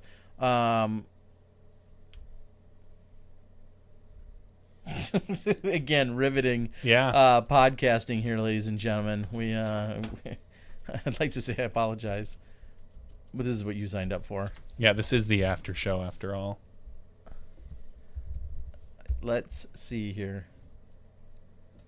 Oh, I sat and speaking of not listening to many disc golf videos normally, somehow it came up in my. All right, there. Yeah, number of minutes viewed on our show. You have 4 more minutes. 4 more minutes. We'll just say 4 more minutes. Yep. So guess carefully. So I'm going to keep track of. You get one guess. So you can't just keep sitting here and guessing. Yeah. How many minutes viewed on our our entire Smashbox TV? Yep. That includes all of our broadcast, all of our podcast. It includes all of those things. I don't know. Are we giving away super secret information here? No. These are minutes viewed according to YouTube. There's no other more accurate way to do it than what we have here. That's right. So, all right. Scott Mayhew, clever but not. Those are views, 867,000 or. Yep. No, he maybe just added a 0. I don't know what he did there. All right, so we're going to continue to watch it. I think Starfire is a great guess. So, yes, what we should probably do is the people that are closest is copy and paste them for now and keep a track of them as people are the people that are remotely close. I am. And we're not even going to tell you who's even remotely close. All right. Oh, this is fun. Yeah. This is so much fun. This will be for a free Smashbox TV shirt. You just have to pay shipping and handling at $14.95. I'm just kidding. Run it like Columbia House. Yep, exactly. We'll give you 5 shirts you for a penny, and then when you don't cancel, we'll bill you even more. Remember, folks, this is minutes, not hours. Yep. Very interesting. Other than just someone says 3,333 minutes. I think we've done that many just in podcasts. Hey, come on now! Don't give any clues. Just looking through the numbers here. Ooh, you threw me off there, Tyler, when you instead of putting out a full number, you write 11 and then million. Brian, I was wondering how close that was to my views. 8675309. Yeah, Jenny. Funny part about that is my father's home phone number, way back when we were a kid, is 867. That's how it starts. It's area code 920, but 867 is how it started, and so within that community, there technically at one point was an 8675309 in this very, very tiny community in Wisconsin. So that's pretty funny. Man, how many people do we got? We got plenty of people chiming in, which is pretty cool. Did we see a guess by Schwebby, the guy who wanted this contest so badly? I don't know. Schwebby, thanks for the chili. I don't know if I gave a shout out for that, but thank you so much for the delicious chili a few weeks ago and the good times over at your place. Oh, are we out of time? We'll go until it says 11:41 on my computer. Yep, so you got 1 more minute. Less than 1 minute. What do you got for people and numbers? These two. I'm not quite sure which one's closer. I believe. Yeah, depending on if there was a. Yeah. Ooh. Okay. Well, I'll say the two closest are both, so to speak, relative. Or their difference. Yeah. And no, it's not like Price is Right. I guess we should have clarified that, but it's not like Price is Right. Oh, I see what you're saying there. Disc Golf Nerd had said you're going to go with 1 minute. Yeah. Wow. He was an after show, not giveaway. Oh, he wanted the after show. Yeah, he wanted it all. All right, I think we can call it. It's 11:51 on. So let's throw him off. Let's give it to him in hours first. No. Come on. It's one simple no. mathematical. All right. Hold on. I just closed my calculator. Oh, I know. The struggle is real, Johnny. The struggle is the struggle real. is real, Terry. You don't understand. All right. Eric Edgerton. Unfortunately, it's not going to matter. So approximately 272,127 hours have been watched. God, that's a lot. That's a lot of lost productivity from people all over the world. So the winner was actually practically the very first guess. He got it, or she. No, it's a he. Well, you never know with logins these days. Well, it's kind of piggish. It's the hog. The hog, closest with 21 million minutes. That was the closest. Yep, because it's just shy of 17 million minutes. It's like 16.7 or something like that. The other close one was Brian, who guessed 11 million minutes, but wasn't that Tyler? I thought it was Brian. No, I think Brian had 7.89. Oh, was it? Oh, yeah, because I saw 11 and then million. So there you have it, ladies and gentlemen. Oh, yeah, Tyler Durden guessed 11 million. My bad. I looked at the one above. So that was the second closest, but 21 million was just a bit closer. So 21 million minutes, thanks to our friends over at YouTube. Shout out, YouTube, Google products. Right. We appreciate it. And so unless somebody else can prove us wrong that they were closer, that they were up there, they can do our fact checking. But yeah, the hog wins. The hog. There you go. So the hog, reach out to Terry on Facebook or Snoutbook or whatever you guys use, and we'll get one of those shirts sent to you. Mm-hmm. All right, somebody give us a topic. Otherwise, we're gonna have to wrap things up because we don't have a heck of a lot more to add here tonight, unless somebody's got some hot topics out there. And I don't mean the store at the mall. No, I brought this up to you. Do we have a show next week? I mean, there's really not a lot going on over Thanksgiving. I looked at the PDGA schedule. My event? I know. It's a C tier / B tier. Dana might show up. So, I mean, we could. I'm indifferent to it. Me too.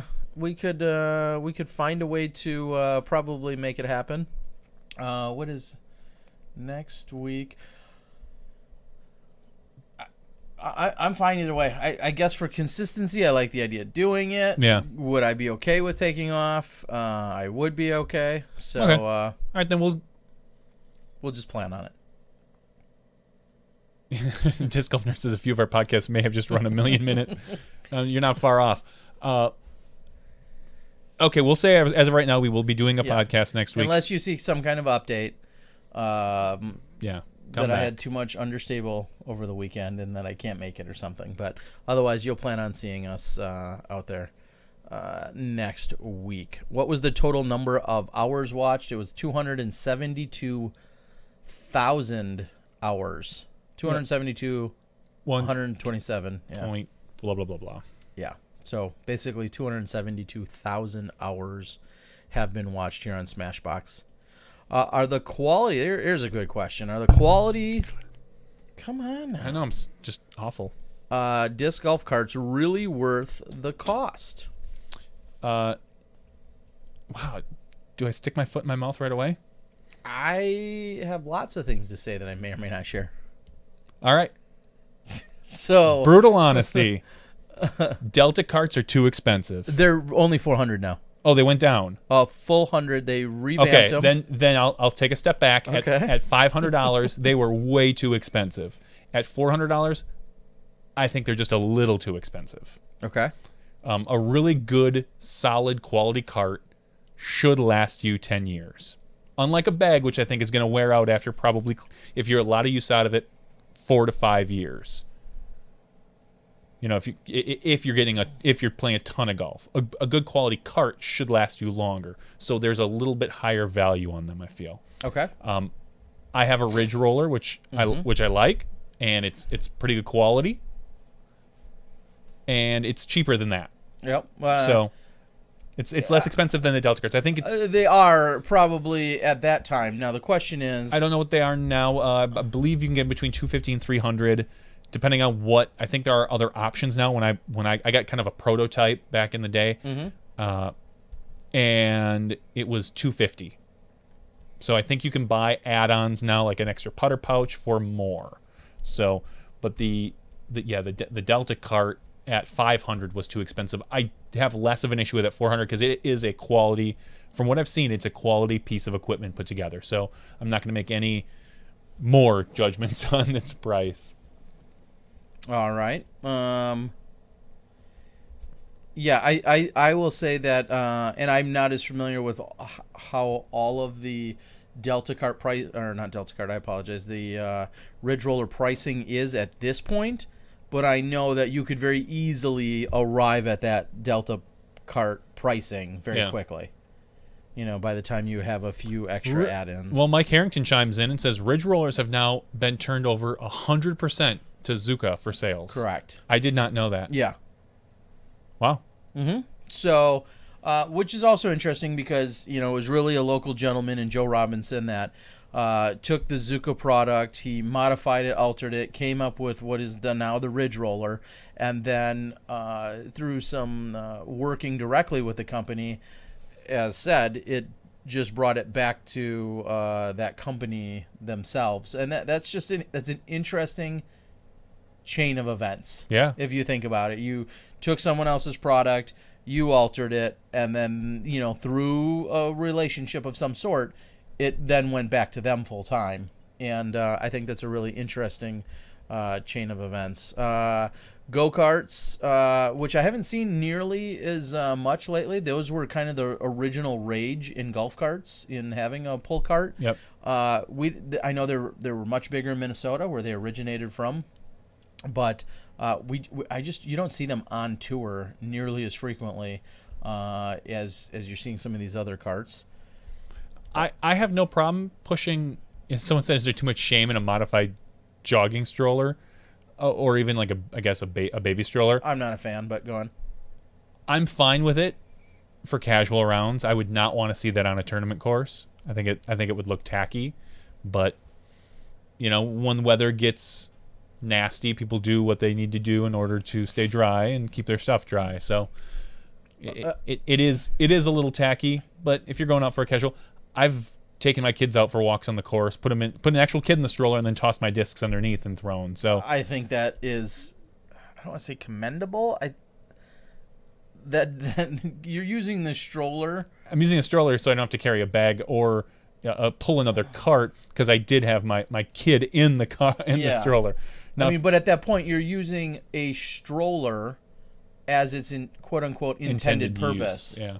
And you know, if it fits disc, that's like kind of a bonus to me. So SETI on the board, and I like the perspective. SETI had just said here on the board, something to consider. Have you seen what a group of men playing disc golf looks like pushing a baby strollers around?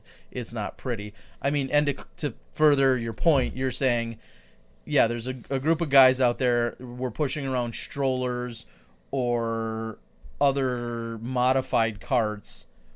no, we there's a reason we have a joking hashtag called Disc Golf Rich, because disc golfers clearly, as a whole, are not quite the economic status, I think, that you find of golf. Which is funny, of golf. Okay, I'll say that. For instance. Because we've seen statistics from the PDGA in the past that show that disc golfers tend to be a little older than we think and a little bit better off than we think. And I think those are PDGA members too. Correct. You know, yeah, and those I are don't think PDGA those members. Are your Joe customer, Probably and not. Joe player.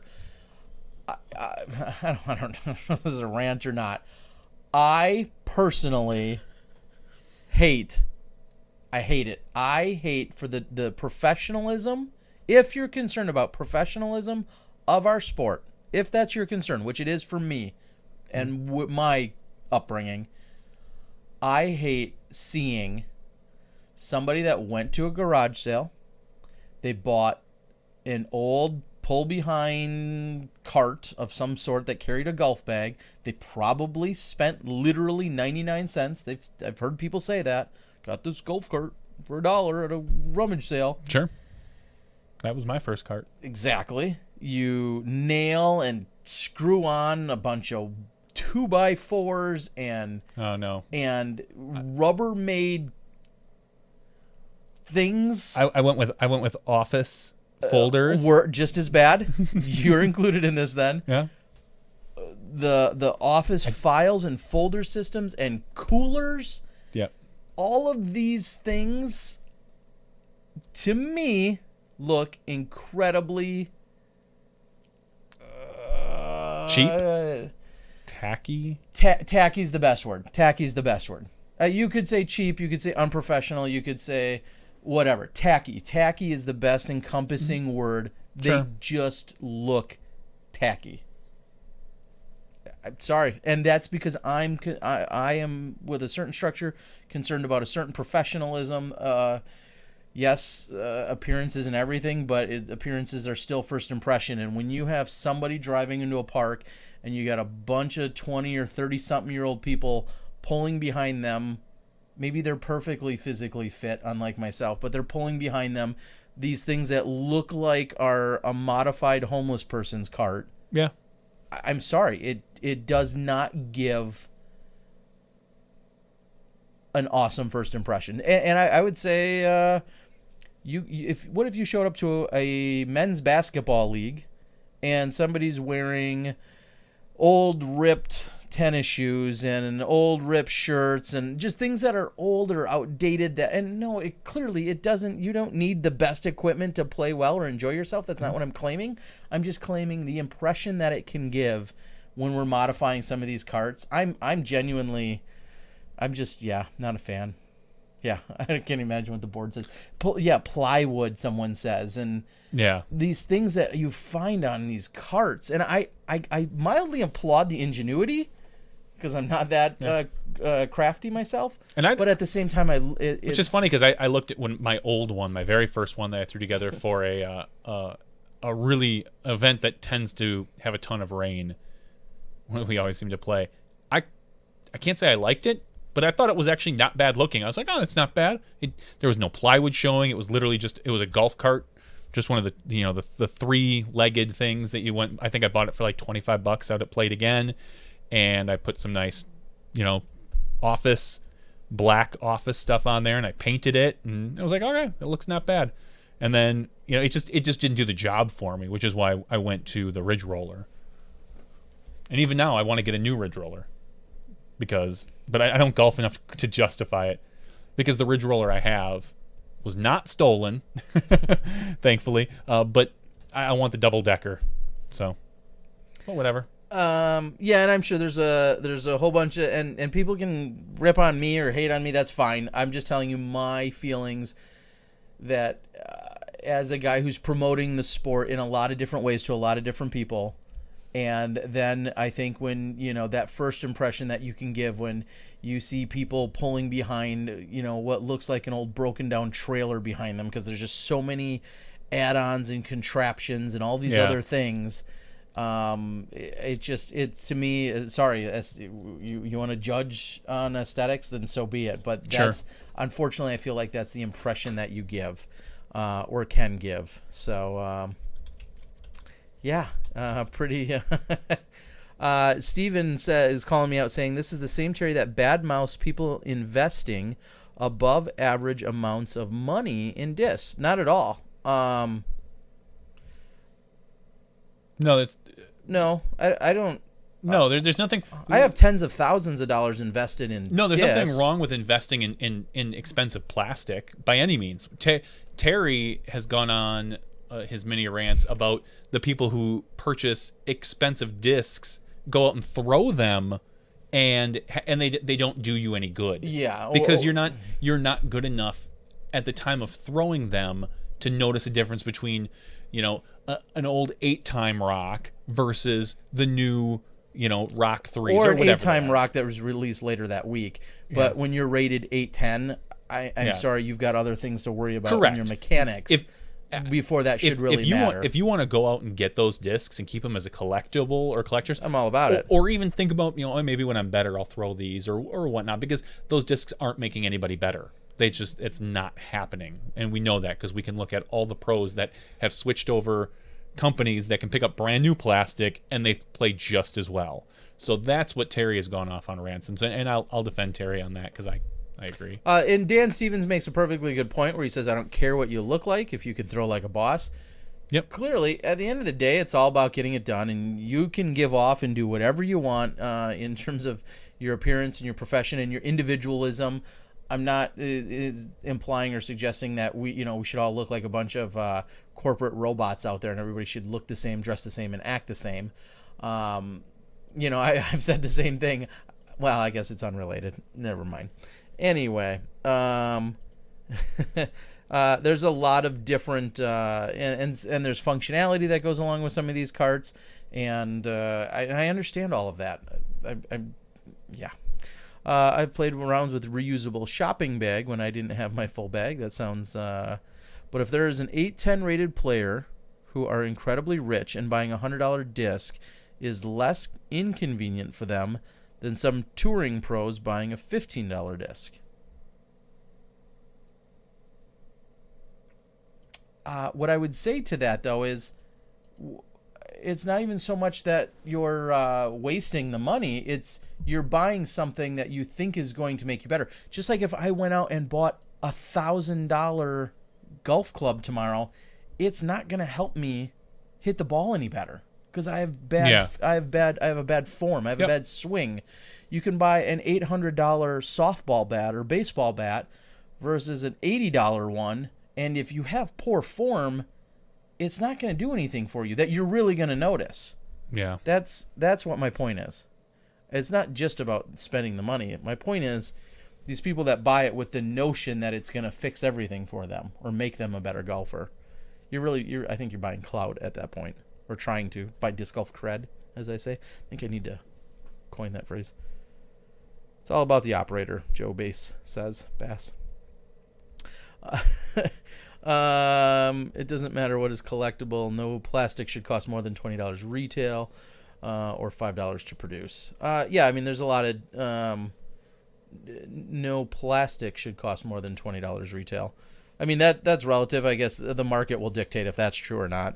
Well, and I'll say, yeah, I mean that's probably true for new plastic, but we're talking about older collectible stuff. But if you made $25 million a year, why would you buy a $100 golf club instead of a $1,000 golf club? There's a, and I've seen it with my boss, who is okay. Not your star boss or your champ boss. No, your boss. My boss at my daytime job. I think that he slightly has, and he's the greatest guy in the world. He lives in a nicer area of town, and he gets a nice car, and he is. I wouldn't say he's not worried about money, because I do hear him. He's everyone has their money discussions, but he gets a new Beamer every 2 years. Okay. Just because. And there's a keeping up with the Joneses. I think when you're at a certain level, and he doesn't make $25 million a year, but when you're at a certain level, that's not necessarily you have to. I mean, there are plenty of people who, are stingy and rich, but there might be whatever. So, but if you're probably making $25 million a year, you can probably pay for professional lessons where maybe that club could help. Well, yeah, and that might be a difference. But that's a whole nother rabbit hole to go down. Anyway, yeah, good stuff. My point. My ultimate point is, he might actually lease his Beamer, but whatever. My ultimate point is buying I'll say this. I guess I'll almost even go back a little bit on my own example. There's probably a quality difference between a $1,000 club and a $100 club. There's definitely more than likely, a quality difference. I'm not saying my skill level will take advantage of it, but there's a quality difference. There may not be a quality difference between a 9-time AVR and a 12-time AVR. It's a collectability factor. It's a rarity factor. Mm-hmm. It's so much more subjective. Yeah, and exactly. It's way more subjective. There's no because somebody told you a 9-time AVR is the greatest AVR made. That's right.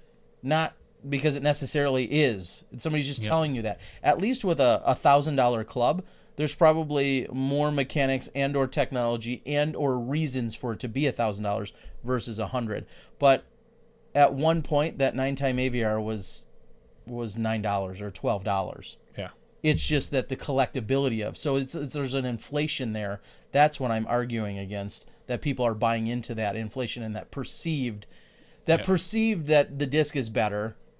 When, I mean, are you telling me a black Paul McBeth Destroyer is any better than any other color that was released 10 days later? No, but people paid way more for it for other reasons. Sure. That's my point. Can we all agree that monster cables aren't worth it? Yes. Yes, we can, buddy. Terry and I both worked at Best Buy, me in the video and him in the audio department, and we can tell you that the monster cables are not worth it. That's very, very funny. $5 lessons. I can play my best with the Champ or DX. The player makes the disc. Yep. Yes. I did see that the other thing that I mentioned, people are releasing discs. People are releasing new plastics. Discraft has a new flexible plastic. Mm-hmm. I think I saw Prodigy with a brand new, really flexible plastic. Really? That I didn't even see that myself. Yeah, I believe I saw Will, I think, had linked to it. Someone bending one of their discs and twisting it and whatnot. So everybody's coming up with the new flexible plastic. Okay. We had seen that Discraft had made that release as well. So. A Proto Star Champ turn for sure flies better than a stock stamp. Yes, as long as you're buying that from me. And you might be right. A Proto Star might be a completely different run. It might have been, but it probably wasn't. Or I'm sorry.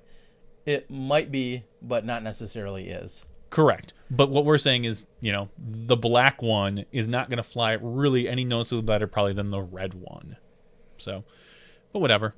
It flies different, but not better. So here, I'm going to let you guys in. This is a pro tip, officially. When manufacturers have certain stamps and certain runs of discs, or certain stamps that may or may not reflect what they're calling a run, those may not genuinely be different runs of discs. And here's what I mean. We're going to say Company X makes 10,000 discs on a Tuesday. They produce 10,000 of them. At some point, they grab 5,000 of them, and they put on their proto stamp or their first run logo. Let's go first run. Let's be a little more generic. They grab 5,000 of those 10,000 and they say, these are the first run.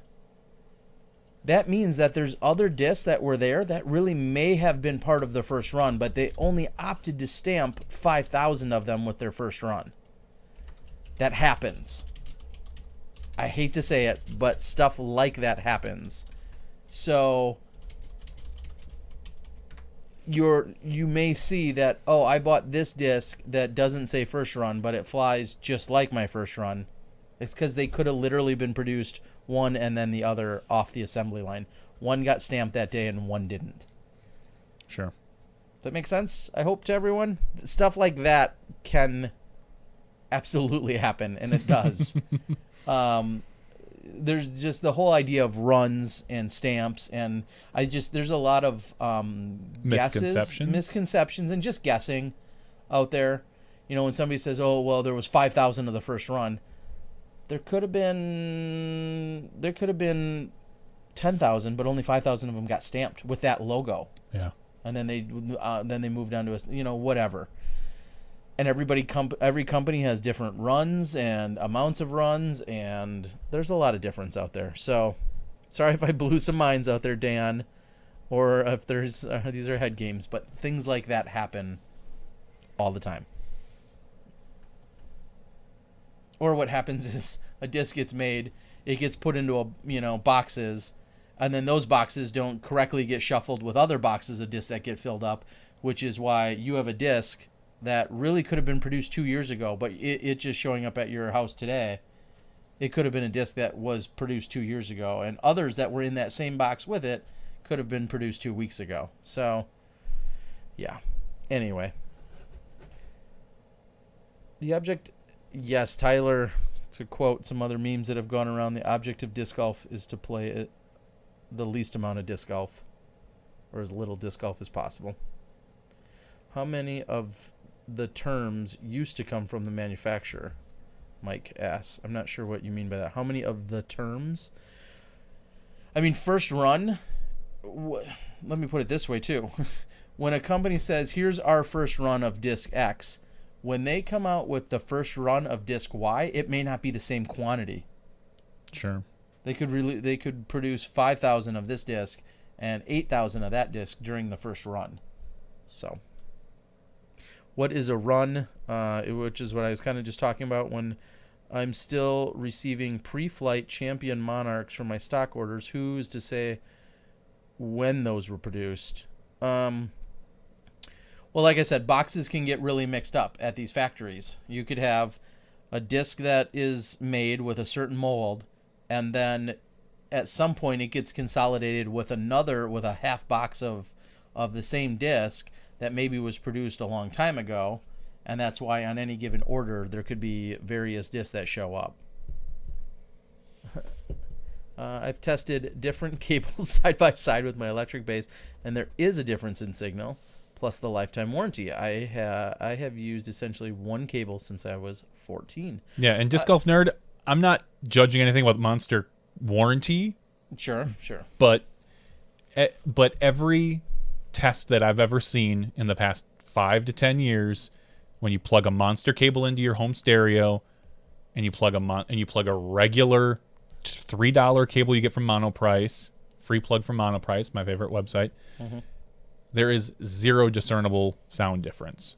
I'm not going to say one lasts longer or one is a better quality or better shielding. I'm just saying that sound quality there's never been a perceivable difference. And we all know, I mean, this is all kind of a long contrived way of also just, we all know and admit, you certainly pay for branding. Correct. With a lot of different things. There's no doubt about it, that. And everybody's different, perceivable. If you pay $50 for a cable, you may want it to sound better, and it might in your head sound better, or you may think it does and it does, or maybe it does. I don't know, but there's the human perception is such a crazy thing to mess with. Well, I mean, I guess my best example always goes back to, and I saw another article on it recently, goes back to the just prescription drugs versus name brand drugs. There's just one example there too, where they flat out say it's all the same ingredients, it's all the same stuff. Yeah. One's branded and marketed a little bit differently, but that's why when you go to the doctor or the pharmacist, and they always say, you usually ask, can I get can I get the generic version instead? Well, I do anyway. I'm cheap. Anyway, properly built cables will show a difference. The plug for Monoprice is legit. There's stuff made properly, but some sites may get the cheapest stuff they can get and turn around. I completely agree with you. Good night. DG Pope, it's a disturbing place, he says. I don't know if he means, we will never know what goes on in the Pope's dreams. Yeah, I don't think we all want to know.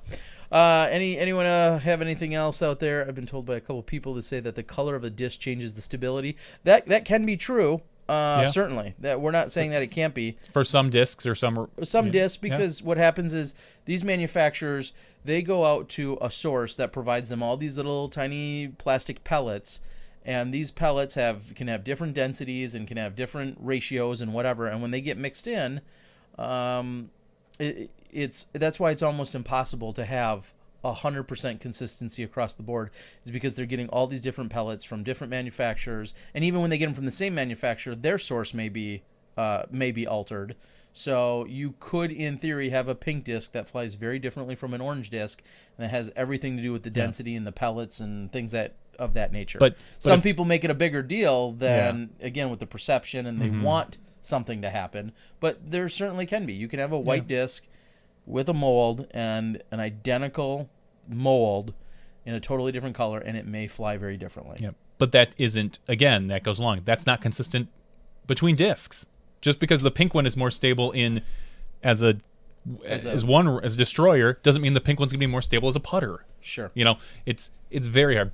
It's why it's a little tough for buying plastic. That's why I say when you find something you love, buy 10 of them right there on the spot or as soon as you can, because it's going to help you out. Some question, and it's so funny listening to even again all the different chimes from the board saying that the time in the day molded can make a difference. It certainly can. The red discs are heavier than blue, Sean says. Yellow is the heaviest. Black putters have more grip. I'm guessing black putters find a way to stay a little bit warmer, so maybe there's more grip there. Or it could be something to do with the plastic type. But red discs make me angry. Green discs make me hungry. Yep. I don't understand. Where do we get shirts, Terry? Just reach out to me on Facebook, and that's where I can make it happen. Little spoiler alert, some players this weekend may be getting some Smashbox TV shirts. So get them from me now, because if they get them in their player pack, they're going to probably want to jack them up for twice as much, sell them. But anyway, I only throw discs molded during the full moon. That's good. Sadly enough, somebody out there probably legitimately. Yep. Well, I only throw discs stamped by guys whose first names start with J. Yep, because they're always better. Yep, that makes sense. Just clearly. SETI adds ashes will give you 50 more feet on your drives. Only discs with human ashes, which are very few. Terry, check your Facebook messages. I'm still trying to get a Smashbox disc. Seriously? We'll make that happen. Yeah. Play the odds when you find a good round. Pop top or not? Does anyone know what makes a pop top? I'm just going to take a guess with the semi-limited knowledge I've had being around. I haven't seen too many discs physically produced, but I've been around a few warehouses. I think it has to do with how long it cools and dries and stays in the molder and all that. It's related to that. The whole cooling process is what I think it's directly related to. That is what helps determine its flatness versus its poppy topness, I think. I think all manufacturers should invest in hermetically sealed rooms with temperature controlled and humidity controlled. Funny you say that, Stephen Winslow, about you guys doing a disc golf Mythbusters. Just the other day, I was thinking about, we talk commonly about rules that aren't really rules. We've done a number of times where we've discussed those. But yeah, just overall myths, misconceptions. That could be an entire segment, literally every Shout out to Bobby Brown and Dynamic Disc again. That I saw a video. They got their shout out. I know. I saw a video that they did. They're doing rules videos now. Yeah, they've been doing those for a while. Yeah, like I saw this is the first time I actually saw one. They did like the disc resting on top and things like that. This is very old news. It probably is, but they're doing a lot of good videos, like just shorter clips and throwing. Shout out to them. Cooling process. See, Jim agrees with me. He calls us idiots, but he agrees that it's the cooling process. I didn't read you saying that, Jim. If you can, anyway, I looked away. I didn't see you say that. Madison should send in a dream catcher for a giveaway. That would be pretty funny, except for she really doesn't make them. That was part of a made-on-the-spot joke, I believe. I have a big welcoming ceremony. Once I get them home, it involves candlelight and goat's blood. I played where someone didn't say you had to write a P for penalty on the scorecard, or circling and squaring was required. Yeah, everybody... It's never required to mark down a penalty, I don't believe, is it? Well, there's a fine line there between what you're talking about, because what if I warn you? You write a warning on it. You're supposed to write it. I believe Sure. You're supposed to write a warning on the scorecard to denote it. Now, if I give you a penalty, a lot of people will say you don't have to denote any kind of penalty, right, for going OB. Going Fine. OB. Okay. I like to do it because, again, I think it helps with the recollection later. Yeah. Because when somebody says, you took a 9 here, how'd you take a 9? And you can be like, You see all the P's I wrote in my box? Exactly. Now, I think that is different, though, when you're talking about, I warned you on hole 3, and then on hole 4, when you faulted again, we penalized you. I guess, I don't know. I'd have to actually look that up. But I'm a big fan of circling, and that's a very regional thing. There's another pro tip. It's a very regional thing. In Wisconsin, for instance, and I think a good portion of the Midwest, at least, here in this area, when there's a penalty that takes place on a hole, it is frequently circled. Yep. You go to California, you go to some other places, diehard golfers, they circle their birdies, which unfortunately are so conflicting Yeah. in our sport that those two things happen to be so vastly different, a penalty versus a birdie. That's why sometimes it looks a little odd to look at a scorecard and see a bunch of 2 circled. Yeah. That makes no sense to me. And again, it's completely regional. That's one thing we learned, that it's completely regional. And obviously there's a lot of golf influence there, because in golf, I believe they circle their birdies and square their bogeys. And we don't do that. So that's something to think about when you're double checking a scorecard. We need DG bloopers, people falling, being hit with disc, bad lies, missed 10-footers, animals interfering. The whole 4P loses tee box to raw 4 thing, or Ps are used as tiebreakers, which none of those things are true in sanctioned play. I agree with you. Correct. Yeah, there's a stupid rule that's not a rule. Well, I got a 4 and you got a 4, but you got it with a penalty, so you... Yeah. No. 4 is a 4. I'm surprised as a TD you're okay with circling. It just clutters scorecards. I don't think I could prevent somebody. If somebody wanted to write hieroglyphics on their scorecard, as long as it adds up to them at the end. Yeah. I've got no problem with circling. In fact, there's companies that are called Circle One Productions. Charlie Boras down in Florida, the Circle 3. There's a lot of Circle 2. I think has been a company. There's been a ton of. And some have probably referred to it in a birdie sense, and some have referred to it in a, kind of a tongue-in-cheek bogey. And I'll say this. I see people saying, oh, yeah, we circle birdies. I don't understand the purpose of circling a birdie. That's what I'm saying. Like, look, here are my birdies. At least you circle somewhere you took a penalty. It's denoting the penalty. Like, circling a 2, congratulations on your wonderful shot. Like, there's no reason for it in my head. Like, the fact that you do it, I guess I just don't see a point in it. This is definitely lighting up the board a little bit as to what people do in the various areas. Back in the day, a circle would denote who was up first on the tee box. No penalty for before a 4. That seems just crazy to me. We've never had that in Wisconsin, at least. Everybody's had a mean calling a footfall, but I'm trying to call them more. I think that's a good idea, Dan. If I'm supposed to be first on the box, do I have to go first, or can I allow someone else to go first? The order's the order. You should go in the order.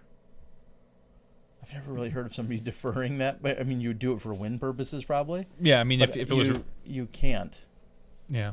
But it's funny because we allow flow of play. So let's just say, and I guess this kind of happens in a less official capacity. I'm in the woods using the restroom, and I have a long walk, and I'm like, no, go ahead, Johnny, just go ahead and tee first, even though I was supposed to be on the tee naturally. But I say, oh, no, go ahead, and then I let you tee because I don't really care. and you don't really care and you tee, Yeah. that's almost like a flow of play thing. But you could obviously stand there and be like, no, you got 30 seconds, get over here and throw. Yeah, I mean, I guess the question is, do you have to tee? I think you have to tee at some point, but do you have to tee in the proper order? Like if your group, let's just say, on it. let's just say it's not the first hole where you're late or something, but you're right. You tell everyone, like, listen, I really need to use the restroom. It's a hole away. I think I can make it back, but if not, you guys go. And then, if I'm not back here by the time you guys finish, I'm going to end up taking a penalty. Sure. But if I come back in plenty of time, I then tee last. Is that legal? Or do you have, or can that not be, I mean, as long as your whole group agrees to it, is it legal? Or is it not even an option? Yeah, that's an interesting, unique, I mean, I've seen people do that. Be like, oh, no, go ahead, that's fine. Or, whatever. Namely for a reason you just stated. Like, oh, yeah, I'm going to go to the bathroom. I'm going to run to my car if I don't get back here in time. And then, people agree to it. But it's a good question. We circle for penalty in Arizona. I love reading the various responses. Easy to count the final score from par. I don't know if I agree with that. Because what if you have... I guess it can aid in making it easier because you have 8 birdies circled. You have 3 bogeys, 2 double bogeys. How does those circles? I guess they kind of help because you're always subtracting when you have the circles. I don't know. Well, we don't. I mean, and I suppose golf is true. We never have a par 2. So if you see a 2, the problem is, you circle birdies, but what do you do if what do you do for an eagle? Is it a double circle? And at some point, I mean, granted, there's not very many of them, but it just looks like it clutters up. Well, and if you want to go with the cluttering scorecard argument, one could say, what's going to be more common? Penalty strokes that are circled on a card or birdies? It depends on the course. Well, probably, though. Probably birdies. Way more birdies. Yep. Probably. For the top cards, more birdies. I mean, that's way more, so to speak, circling and cluttering. So I guess that would be a reason not to do it. All I know is circle gets the square. There you go. Thanks, Chuck Woolery? No? Didn't a bunch of people, didn't Whoopi Goldberg at one point finally just host it, or was she always just the middle square? I wasn't don't Chuck. recall. Whoopi was yeah. Anyway. If I'm supposed to be, okay, we talked about that. In a tournament, if you don't finish a hole and tee off on the next hole, is that a disqualification? It can be. I think it can be. But... Or it could be no, because it technically could be you didn't finish the hole and you got a 2-stroke penalty. It can be that too. Yeah. Unless you're trying to somehow... Yeah, intentionally get around the rules. Failure to hole out from a spot is definitely, unfortunately, it's a little subjective and it would go to intent. You throw off the tee on a 500-foot hole. You throw off the tee. You walk up to your disc. Let's just say you threw it 300 feet. You walk up to your disc. That's 200 feet from the pin. You pick it up and you walk over to the next tee. You're going to get disqualified. But if you approach to, we'll say, 10 or 12 feet and you kind of just simply forget somehow to hole out and you walk to the next tee, it wouldn't likely be deemed intentional at that point. And if, again, a little subjective there, but you would get a 2-stroke penalty for failure to hole out is what the rule is. Or I'm going to make that up. But no, you get a 2-stroke penalty for failure to hole out. But you pick up after your first throw. That would be kind of funny. You just pick up and move on. No. You get penalized or thrown out at that point. I think that if you fail to hole out... You should be disqualified? No, well, not necessarily. I think if you fail to hole out, you should either automatically get par +4 or 2+ whatever your current score is. But there again, there's still some... Well, that's kind of what it is. And it's kind of subjective, because what if I'm left with a 12-footer versus a 28-footer and I fail to hole out? Or I'm under the basket? Because failure to hole out most commonly happens when somebody has a tap in. Correct. And they walk away and then... Or they pick up their disc and they... Yeah. Yeah. So should you get... if I fail to hole out at 28 feet on an elevated basket... Then you're either getting par +4 or 2 plus whatever you're at, whichever is greater. And par plus 4, for instance, it could be on a. Yeah, I mean, yeah. I mean, failing to hole out should be a significant penalty. And I would say it's also pretty infrequent. That happens. Agreed. I agree. But it drives me. Scott says it drives me crazy when running an event and people only use plus and minus and leave pars blank. Yeah, during a sanctioned event, I could certainly unsanctioned or a league. It doesn't bother me. However, then it also becomes habit forming. So what Scott is talking about is what we refer to as California scoring, which is you consider whatever you come up with for your pars, but then you write down or you notate plus and minus from there.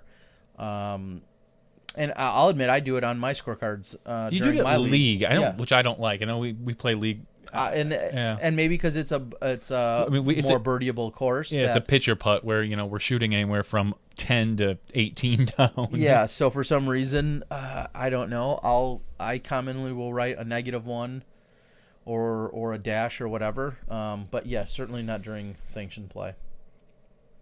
A player forgot. I hate the wrong score penalty since they add up the scores at the end anyway. Yeah, I see what you're saying, that people shouldn't get penalized for turning in the wrong scorecard, but I think somebody, discourages cheatings. I think the argument on the flip side of that was if you turn in an incorrect scorecard in golf, you're DQ'd. I think it's no questions asked. You're just flat out DQ'd from the whole tournament. Trying to put an emphasis on doing some math and turning in the correct score, I guess, is the logic there. Yeah. I see nothing in order of play that makes teeing off in the correct order mandatory. Though it does say that teeing out of order is a courtesy violation, so restroom situation could probably be okay. Yeah, I mean, I think if your group's fine with it, I've seen it.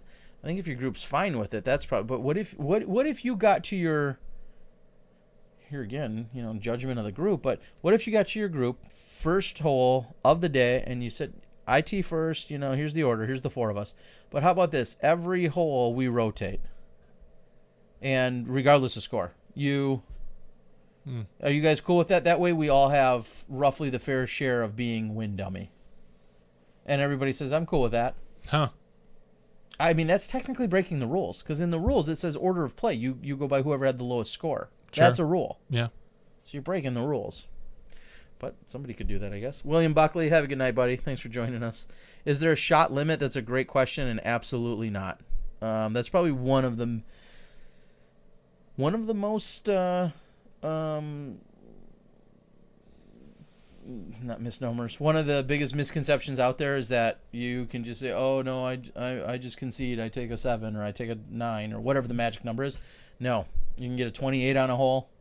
You can get 128 on a hole. You can get a 2, whatever. It's not mini golf where a lot of mini golf courses say, "Oh, after 6 shots, just pick up and move on."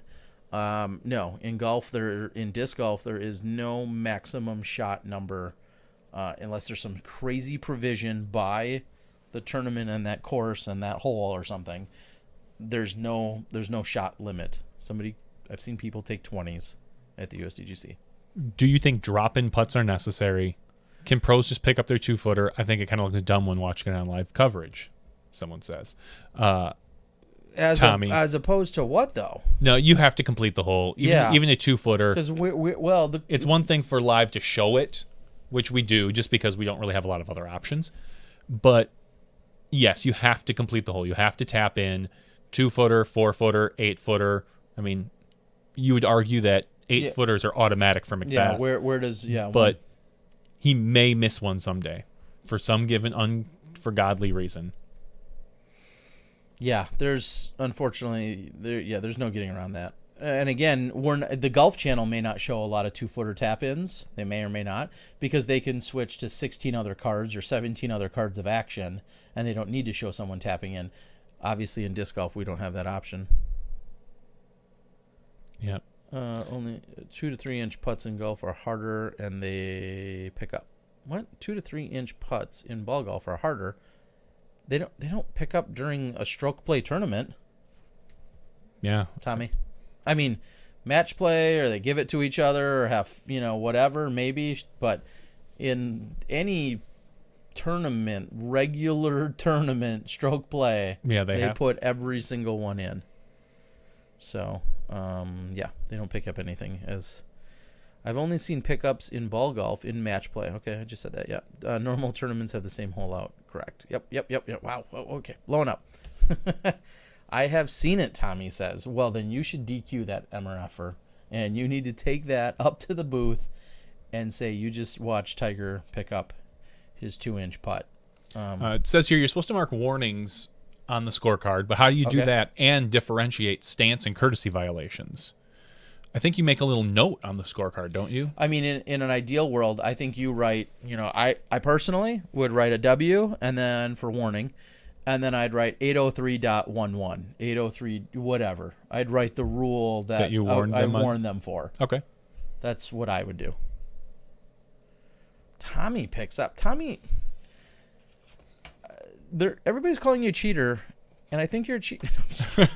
I'm just kidding, Tommy. You do hang out with Dana. I think you're cheating your own life at that point sometimes. Anyway, Tommy uses the foot club too. You can call the PGA and have that player penalized for doing so. That's part of their rules. Yeah, that's one of the big different. No, I mean, there's a lot of differences, but video coverage can be used in golf. Really? Yeah. So if you see, let's just say the camera's on Tiger Woods, and you see him do something stupid that would cause a penalty that maybe he doesn't even think about. Like I think it was Bubba Watson that did it a couple of years ago, where like he took his golf club, I think he was pitching up on an uphill slope, and he like tapped the grass in front of the ball. Yeah. Like it wasn't even right in front of it. It was like 6 or 8 or 10 inches in front of the ball, Mm-hmm. and that's a penalty. And I don't think he thought about it, but someone caught it on camera and notified like the PGA. Like days or weeks or minutes I think later? Or? I think like hours later. Okay. Believe this is the case, and someone will correct me, I'm sure. But they went back and looked at it, and he goes, "Oh yeah, I totally did that." And they penalized him, and he was kind of like, "Oh, all right, I guess," that. Sure. Which he was totally cool with, and so. Yeah, so clarification, thanks to our smarter than us people out there. PDGA member, yep, Bubba Watson. Tiger Woods took an illegal drop at the Players' Championship at TPC Sawgrass and was penalized by an anonymous call-in. Yeah, maybe that was Bubba last year. I thought it was. Oh, he called it on himself. Okay, I thought it was a couple years ago, but that happened to Tiger also when he was placing an OB. Yep, he grounded his club in a sand pit. Yeah, like weird little things that like most God, people, most people don't know unless you're the hardcore golf, Yeah. person. So it's things like that, and yeah, someone could just. I mean, imagine the chaos for disc golf. How many people swear they see foot faults? Yeah, Like too. that would be unfathomable in our sport. Well, yeah, especially just because it's so, and I'll say jump putts specifically, just because jump putts are so hard to distinguish even with camera by the most trained, and it's always an argument. Now you take someone who's maybe even just a hair removed from really being in the know. Even the people in the know argue about it, but you take a step back from them, and yeah, I can only fathom what that would be like. It'd be miserable. It would be, and there's there's a lot of different ways. So right now, video cannot be used in rule calls for disc golf. They cannot be used to make ruling calls and decisions, and I think we talked about that a long time ago, just regarding why that's currently, if that may or may not change. Are we going to get in that? We talked about how angles can make such a world of difference anyway. Should we have any of that in play? It's kind of funny to me because there are times where I think it's a no-brainer that we should be able to use it, and then there's times where it's like, oh yeah, I don't, jump putt being a great example. See, I don't think we should be able to use it. No, I don't think you should be able to use it for any rules call violations. But video to determine whether someone is in bounds or out of bounds. That's not exactly a that's not exactly a rules violation. That's like a course stipulation. Like that's like saying, like when Paul was in when McBeth was in the muck at Maple Hill and Uli jumped in and lost his shoes. Yep. You film that and you say, okay, well, we're going to take a provisional. You take that footage now over to Steve Dodge. You say, hey, this is where it is. Steve should, and he can, I believe, look at it and go, yeah, that's that in that area, that is inbounds. I think that is, but now, someone jump putts and they're called on a falling putt. Someone seconds it. But what happens when someone else says, no, that definitely was not a falling putt? Yeah. And then say, well, guess what? We got Terry's camera. We're going to slow it down to fractions. Like, it's not worth, things like that shouldn't be, or rule stance.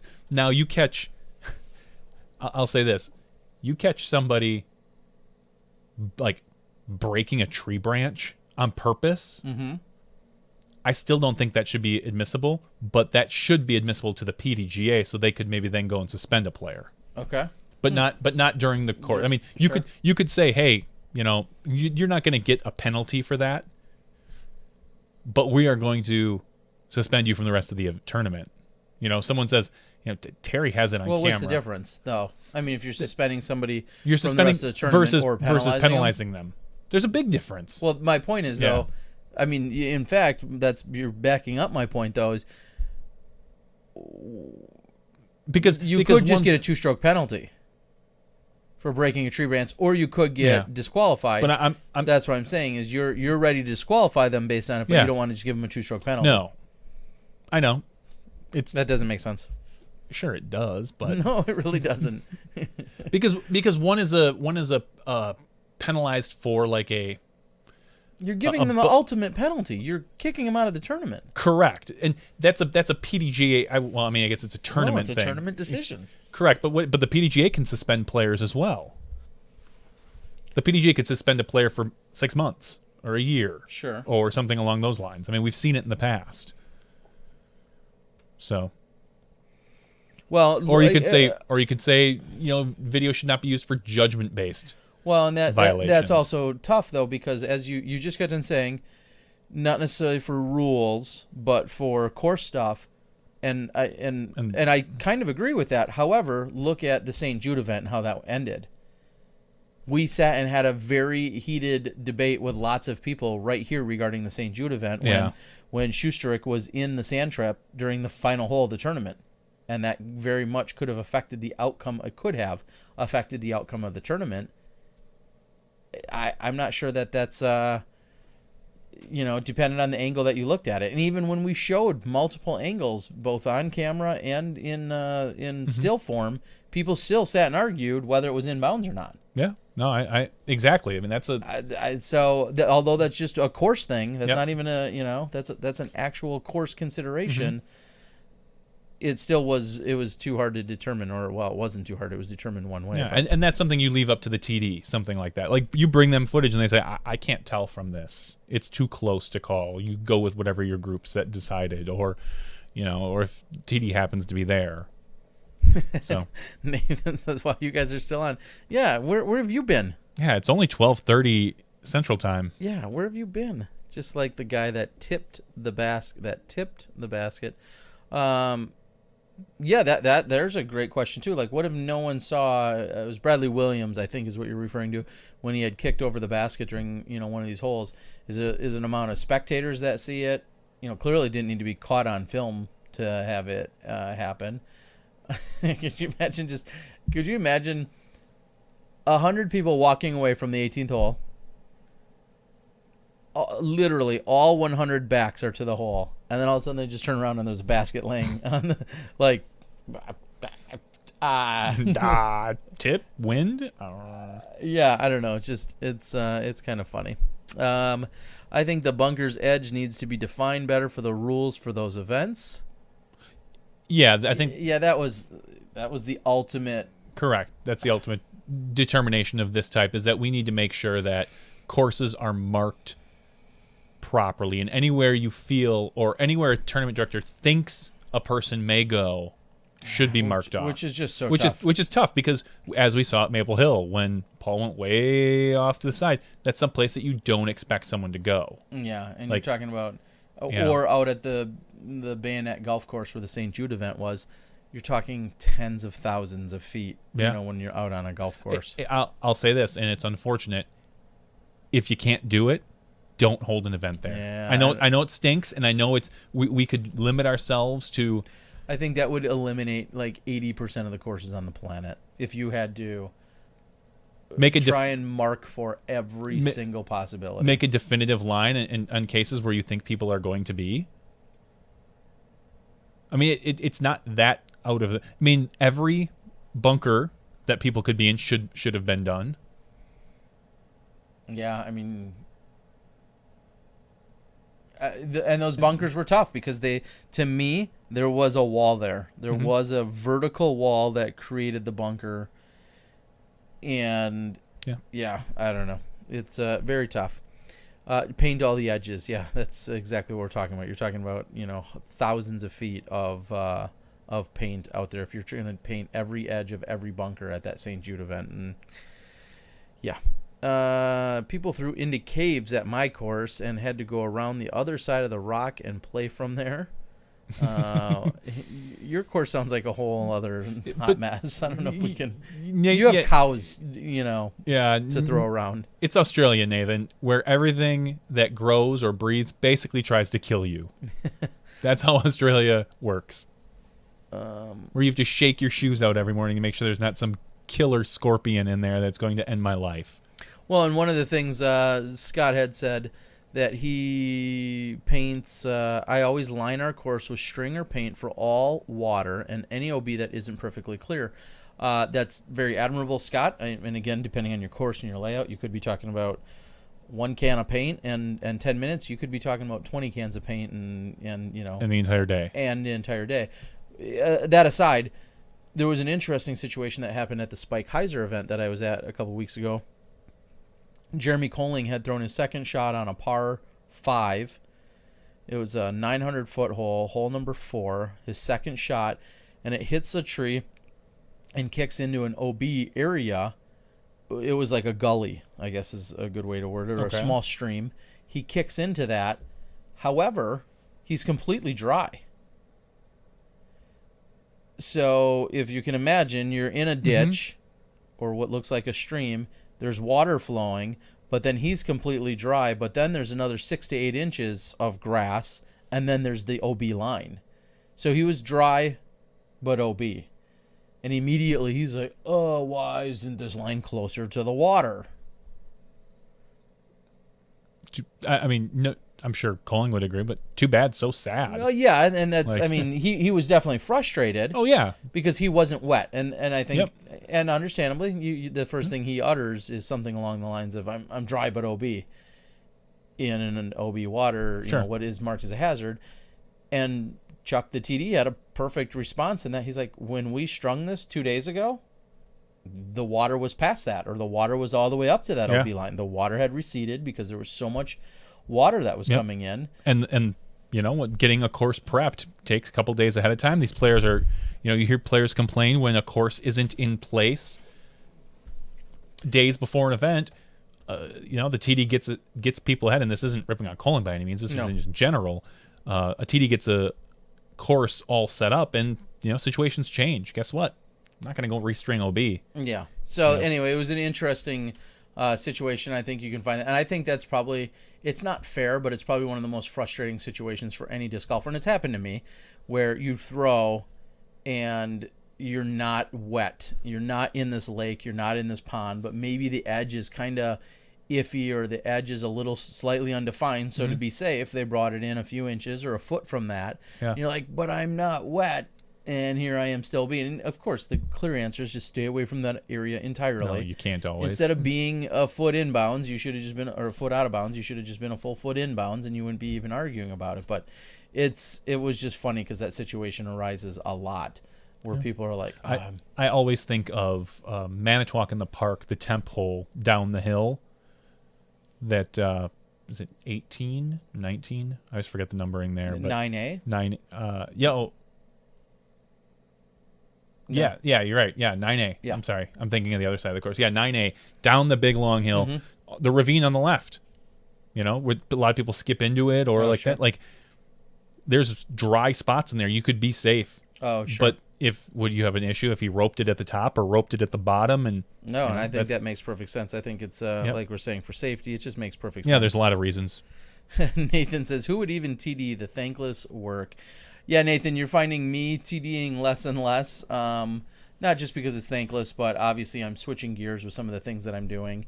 But it can wear on you. And a lot of people have said it before, way before me and way after me, that you see a high rate of good tournament director burnout because some people just get beat down and so frustrated with some of the situations they're constantly dealing with. And Nathan, I would thank you if you got rid of poisonous snakes on the course. I would come up personally and thank you. Yes, you're so kind and gentle. I know. Thank you, Nathan, for removing poisonous snakes.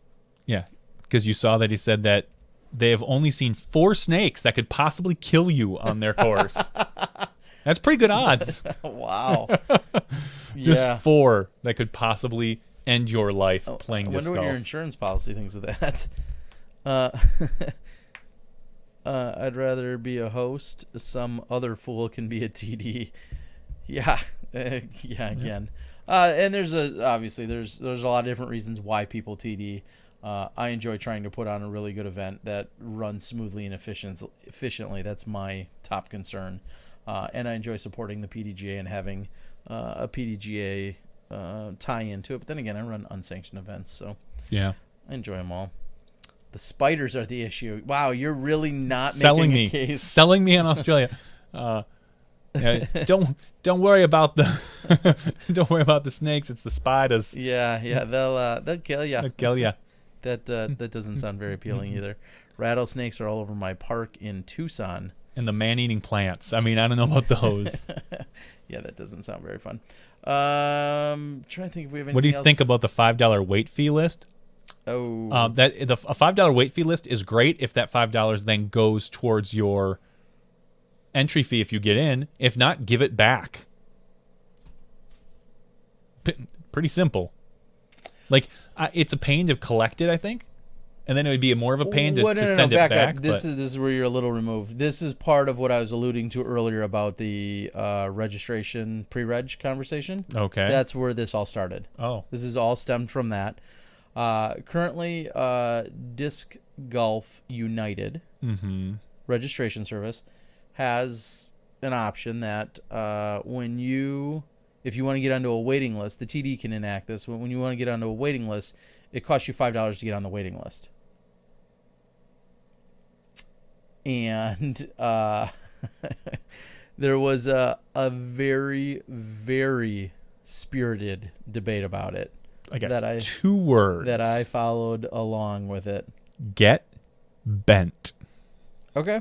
Like, I'm not willing to pay, and if other people are, good for them. I'm not willing to pay $5 to sit on a list on an event I might get on. What would you? Someone else had reworded it and said, "You get in." Let's say okay. Well, okay. Let's back up. Does it show any additional commitment? Because as a TD, one of the biggest challenges. Once you get to a wait list, and then somebody calls you and they say, "Oh, put me on the wait list." So, all right, we'll just say you're number 1 on the wait list. Okay, thanks, Johnny. You're number 1 on the wait list. I've got 90 people, and you're the very first person on the wait list. And then by the end of the weekend, that list has grown to, or the end of the week, that list grows to 22 people. Mm-hmm. There's now officially 22 people on the wait list. Sure. When does that wait list? When am I calling you, and how much time do you have to get back to me, and how serious are you? Because what if I call you Friday morning at 9 a.m. and you don't answer? I say, "Johnny, you were first on my wait list. I've got a spot for you. How long do I wait for you to get back to me? At all? Yeah. Do I call the next person?" Oh, even with a $5 wait list. No, I'm just setting this up though No, I agree. Are you any more or less committed? Because what happens when you answer? Yeah, no, I don't really care. I'm not going to the tournament. You told me I was on the wait list. I don't care. Yeah. If you've put in $5, you're more serious about maybe committing to the event? Sure. And I'll say this, if I put in $5, you call me, I don't necessarily answer because maybe, I don't know, I'm at work, I'm with my family, you call me Friday morning, I work some, mill job where I can't sit by my phone. You call me at Friday at 9 a.m. and now I've put $5 in. It's Friday at 5 p.m. I call you back and say, oh man, I'm totally in. You're like, guess what? I didn't hold the spot for you because I couldn't, there were other people that wanted to get in. And I say, great, what was my $5 for then? Well, you got the first phone call. I could have had the first phone call without my $5. If you're not going to literally hold it for me, okay, then there's no point. That's my mentality on it. So and now other services and or systems or setups could also, how do you feel about taking your full registration to be on the waiting list? And then when you don't get in, let's just say you don't get in, everything's refunded less a processing fee, $2 or $5 or $3 processing fee, whatever the processing fee is, but you get it refunded. Do you like that idea? I think that's a little bit better of an idea. Okay. But, it's still... Yeah, I would rather see that. How many players, and you're familiar with the disc golf culture, how many of those players on Wednesday... Because if you've waited until Wednesday, the tournament's sold out, and it's Wednesday, and you say, Terry, I'd really like to play this weekend on Saturday. And I say to you, sorry, we're sold out. And I say, what I can do for you is I can put you number 1 on the waiting list, but I'm going to need for you to pay me right now. And you say, well, I might not be able to play. No, you might not be able to. No one may drop you. So when would I get my money? Saturday morning, once all 90 people have showed up. That's when you get your money back, or I'll start my refund. Well, I can't wait that long. Well, I don't have that money. So I couldn't pay you till Friday already, which is why I didn't sign up for the tournament in time. Yeah. I was actually going to ask for the favor to get into the tournament and to pay you on Friday in the first place.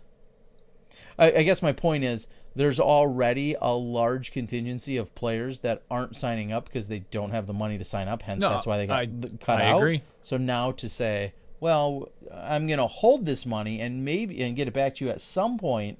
I've got no problem with that because if I'm signing up for an event, I probably trust the TD at some point with something anyway, that they're going to get me the money back. And I've said it before, if you can't float money for 2 days or 3 days, don't play the tournament because odds are you probably have bigger problems. So, okay. Yeah. I just, it's an interesting conversation. It's what sparked this massive debate on Facebook about it within certain pools and groups as to what it is. Yeah. Scott Linscomb says, oh, wait, PDGA already regulated that. So maybe that's part of the PDGA regulation that we're not aware of yet. Yeah, I would definitely be interested to see exactly how or what's been said or worded because I'm not familiar. But one thing that I do like about... I'm bad today. One thing about looking at it, and whether it's the full amount or this $5 or whatever the magic number is, I like some form of a financial commitment. Because if you're financially committed in some way, you're more likely gonna care and or go or fill that spot. Yeah. And like someone says, does it make a difference if that course is 10 minutes from your house or 2 hours or 4 hours from your house? Like, because if it's 10 minutes from my house and you call me on Friday night, I can be like, oh yeah, I'm there.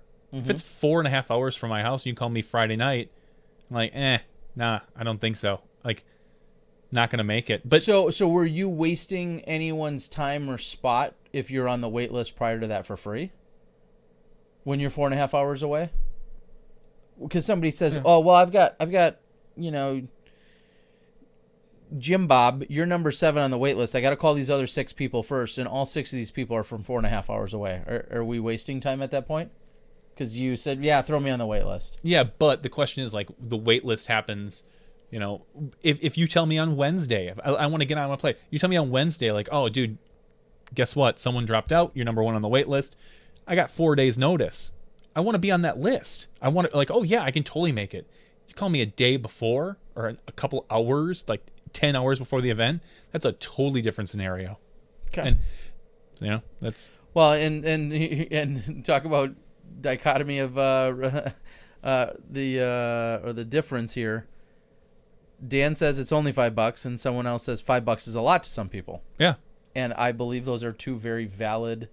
Both of those are very valid points. Yeah. I guess the question is, if $5 is a lot to you, yeah, then I mean, our disc golf tournaments, should they be your number 1 concern? I think I'm going to come across funny like this. $5 technically isn't a lot to me. Okay. But I still don't want to just hand over $5 for, you know, because then there is zero ambition to get on a wait list after 3 people then. How many? It depends on the event. I mean, look at. I mean, it depends on the area and the region and the event. Because in the South, not picking on anyone, but if it's supposed to be rainy and 50 degrees, you might see 10 people drop out of a tournament. In Wisconsin, in November, you see if it's signed up and you're 5th on the waiting list and it's going to be rainy and 40 degrees, you're not going to see 5 people drop out. Correct. You're just not going to see it. Yep. So I think it's somewhat relative. And then there's a lot of debate on the board about auctioning off those those spots. I love the idea for it to go into added cash or to go to charity. I don't think it's fair at all, but I love the idea of it, but not going to happen, unfortunately, and totally not fair. I'd borrow 20 from Terry for the wait list. That's right. Johnny V is disc golf rich. A lot of people drop out where I come from. Glass blown will be sold out soon. The wait list is months away. Dozens of people may drop off.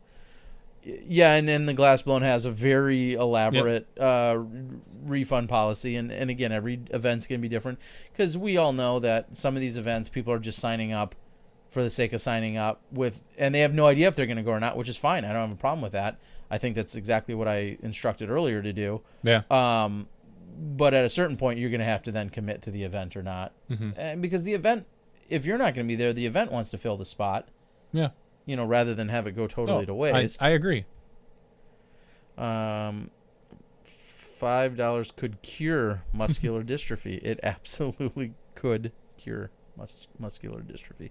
So anyway, that was it was such a good debate, and I have mixed feelings on some of it. I mean, and I run tournaments versus the guy who doesn't run tournaments. So your people's perspectives can be a little bit different too. And I'm not saying I fully agree or disagree. One of the statements that was made was, what if you really referred to it? What if you really referred to it more as a late fee? I mean, if you switched your mentality of thinking to it more or less being a late fee, because the tournament sold out on Wednesday. And here you are getting now on Friday night. Yeah. You're kind of paying like a late fee at that point. I don't mind that $5. That's what I'm saying. Yeah, I don't mind that. Like, I know I originally said that money should go towards my entry fee. I don't even care about it that much. Like, if you charge me $5 above and beyond, that's fine because I got into the tournament. I'm more concerned about the 25 people that didn't get into the tournament that paid $5. Oh, okay. Like, if I get in and guess what? You tell me, sorry, everyone that paid. I mean, I guess it depends when I registered. I mean, are you at that point? You're choosing though if you want to throw that $5 at it. Yeah. You're throwing $5 at the stab of getting into the event. I understand. I just don't like it. I don't like the fact. I understand. I'm not arguing that you should like it. I know. I'm just trying to look at it from different ways. Yep. And I would personally, I'd have to think about it from a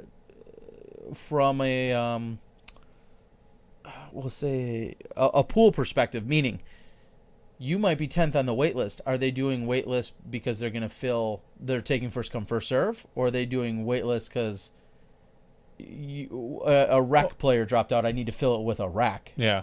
Like that's a consideration. Okay. Because you could be 10th on the wait list. Here's a great example. Mm-hmm. What happens when one of our favorite TDs decides, oh, sorry, the tournament's full. Sorry, you guys are all on the wait list. I'm going to add 3 days later, after he realizes it's full and he sees there's a bunch of people on the wait list and you paid $5, he says, oh, no. I'm going to add 2 or 3 holes. And suddenly... And you're saying that's been done locally? It has been. Okay. And so suddenly you're like, wait a minute. Why didn't you add these holes in the first place? I would have gotten in. I just had to pay $5 extra because you were unprepared and you decided that... Well, was he unprepared or was he doing someone a favor? Sure. I'm just saying in general. That could be the argument. Yeah, I'm just saying in general, doing someone a favor, or the fact that you changed your mind and now want to add... And again, I'm against that at all points in life. Don't add holes ever to an event. If you tell someone beforehand that you're going to have an 18-hole course, don't suddenly show up and say, oh no, we're doing 22 today.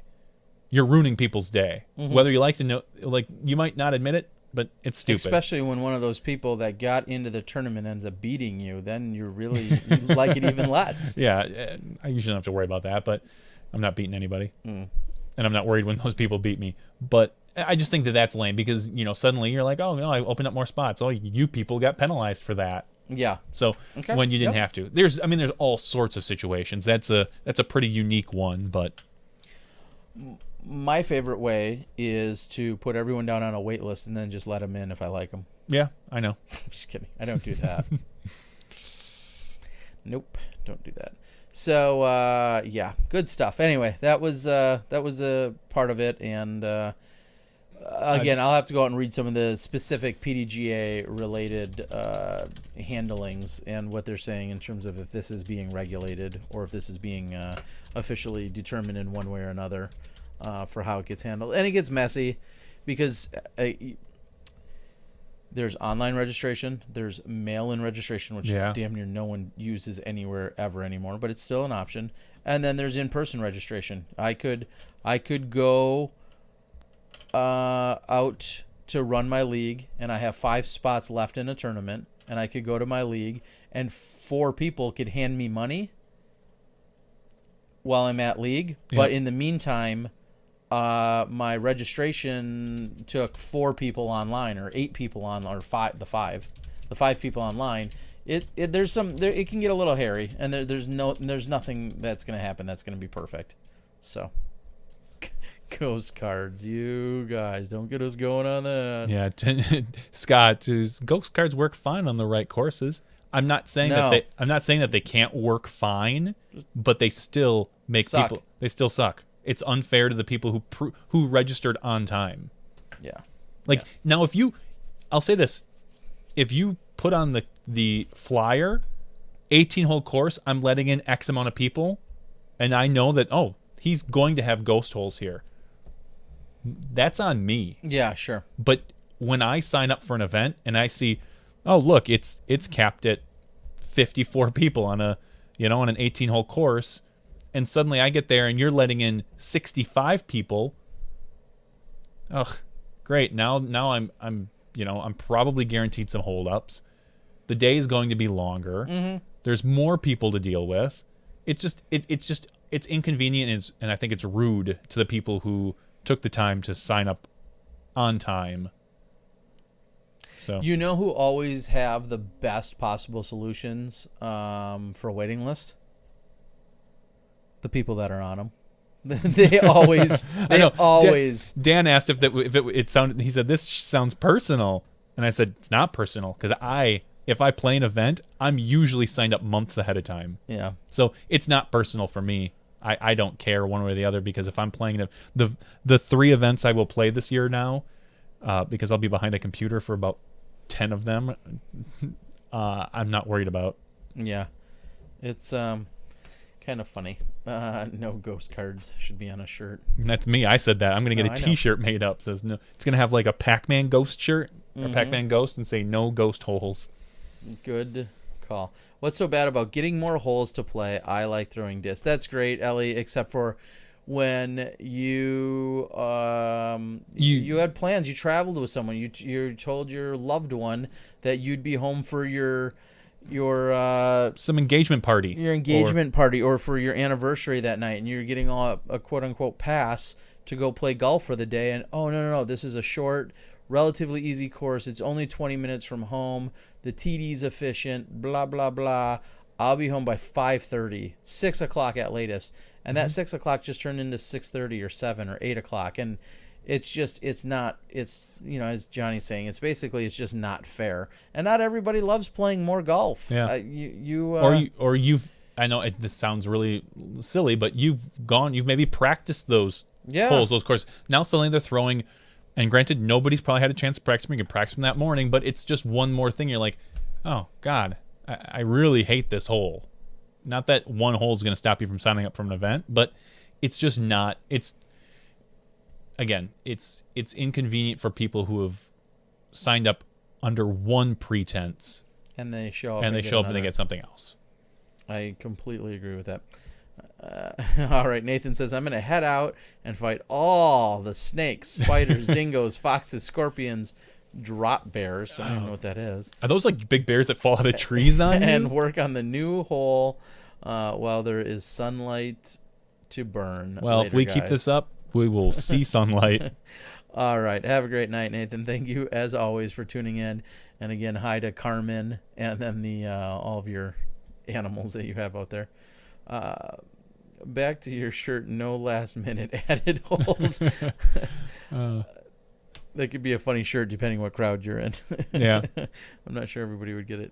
I don't know what drop pairs are or what that means.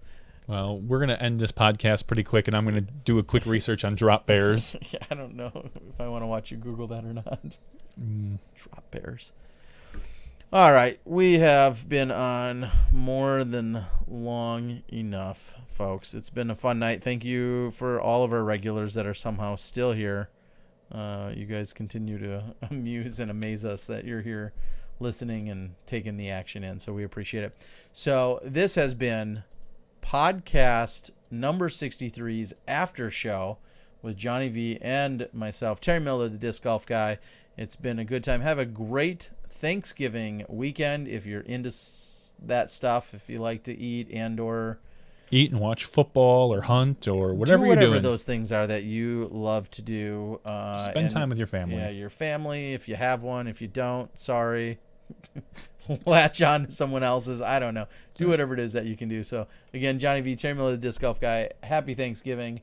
We'll see you next week when you step inside the Smash Box.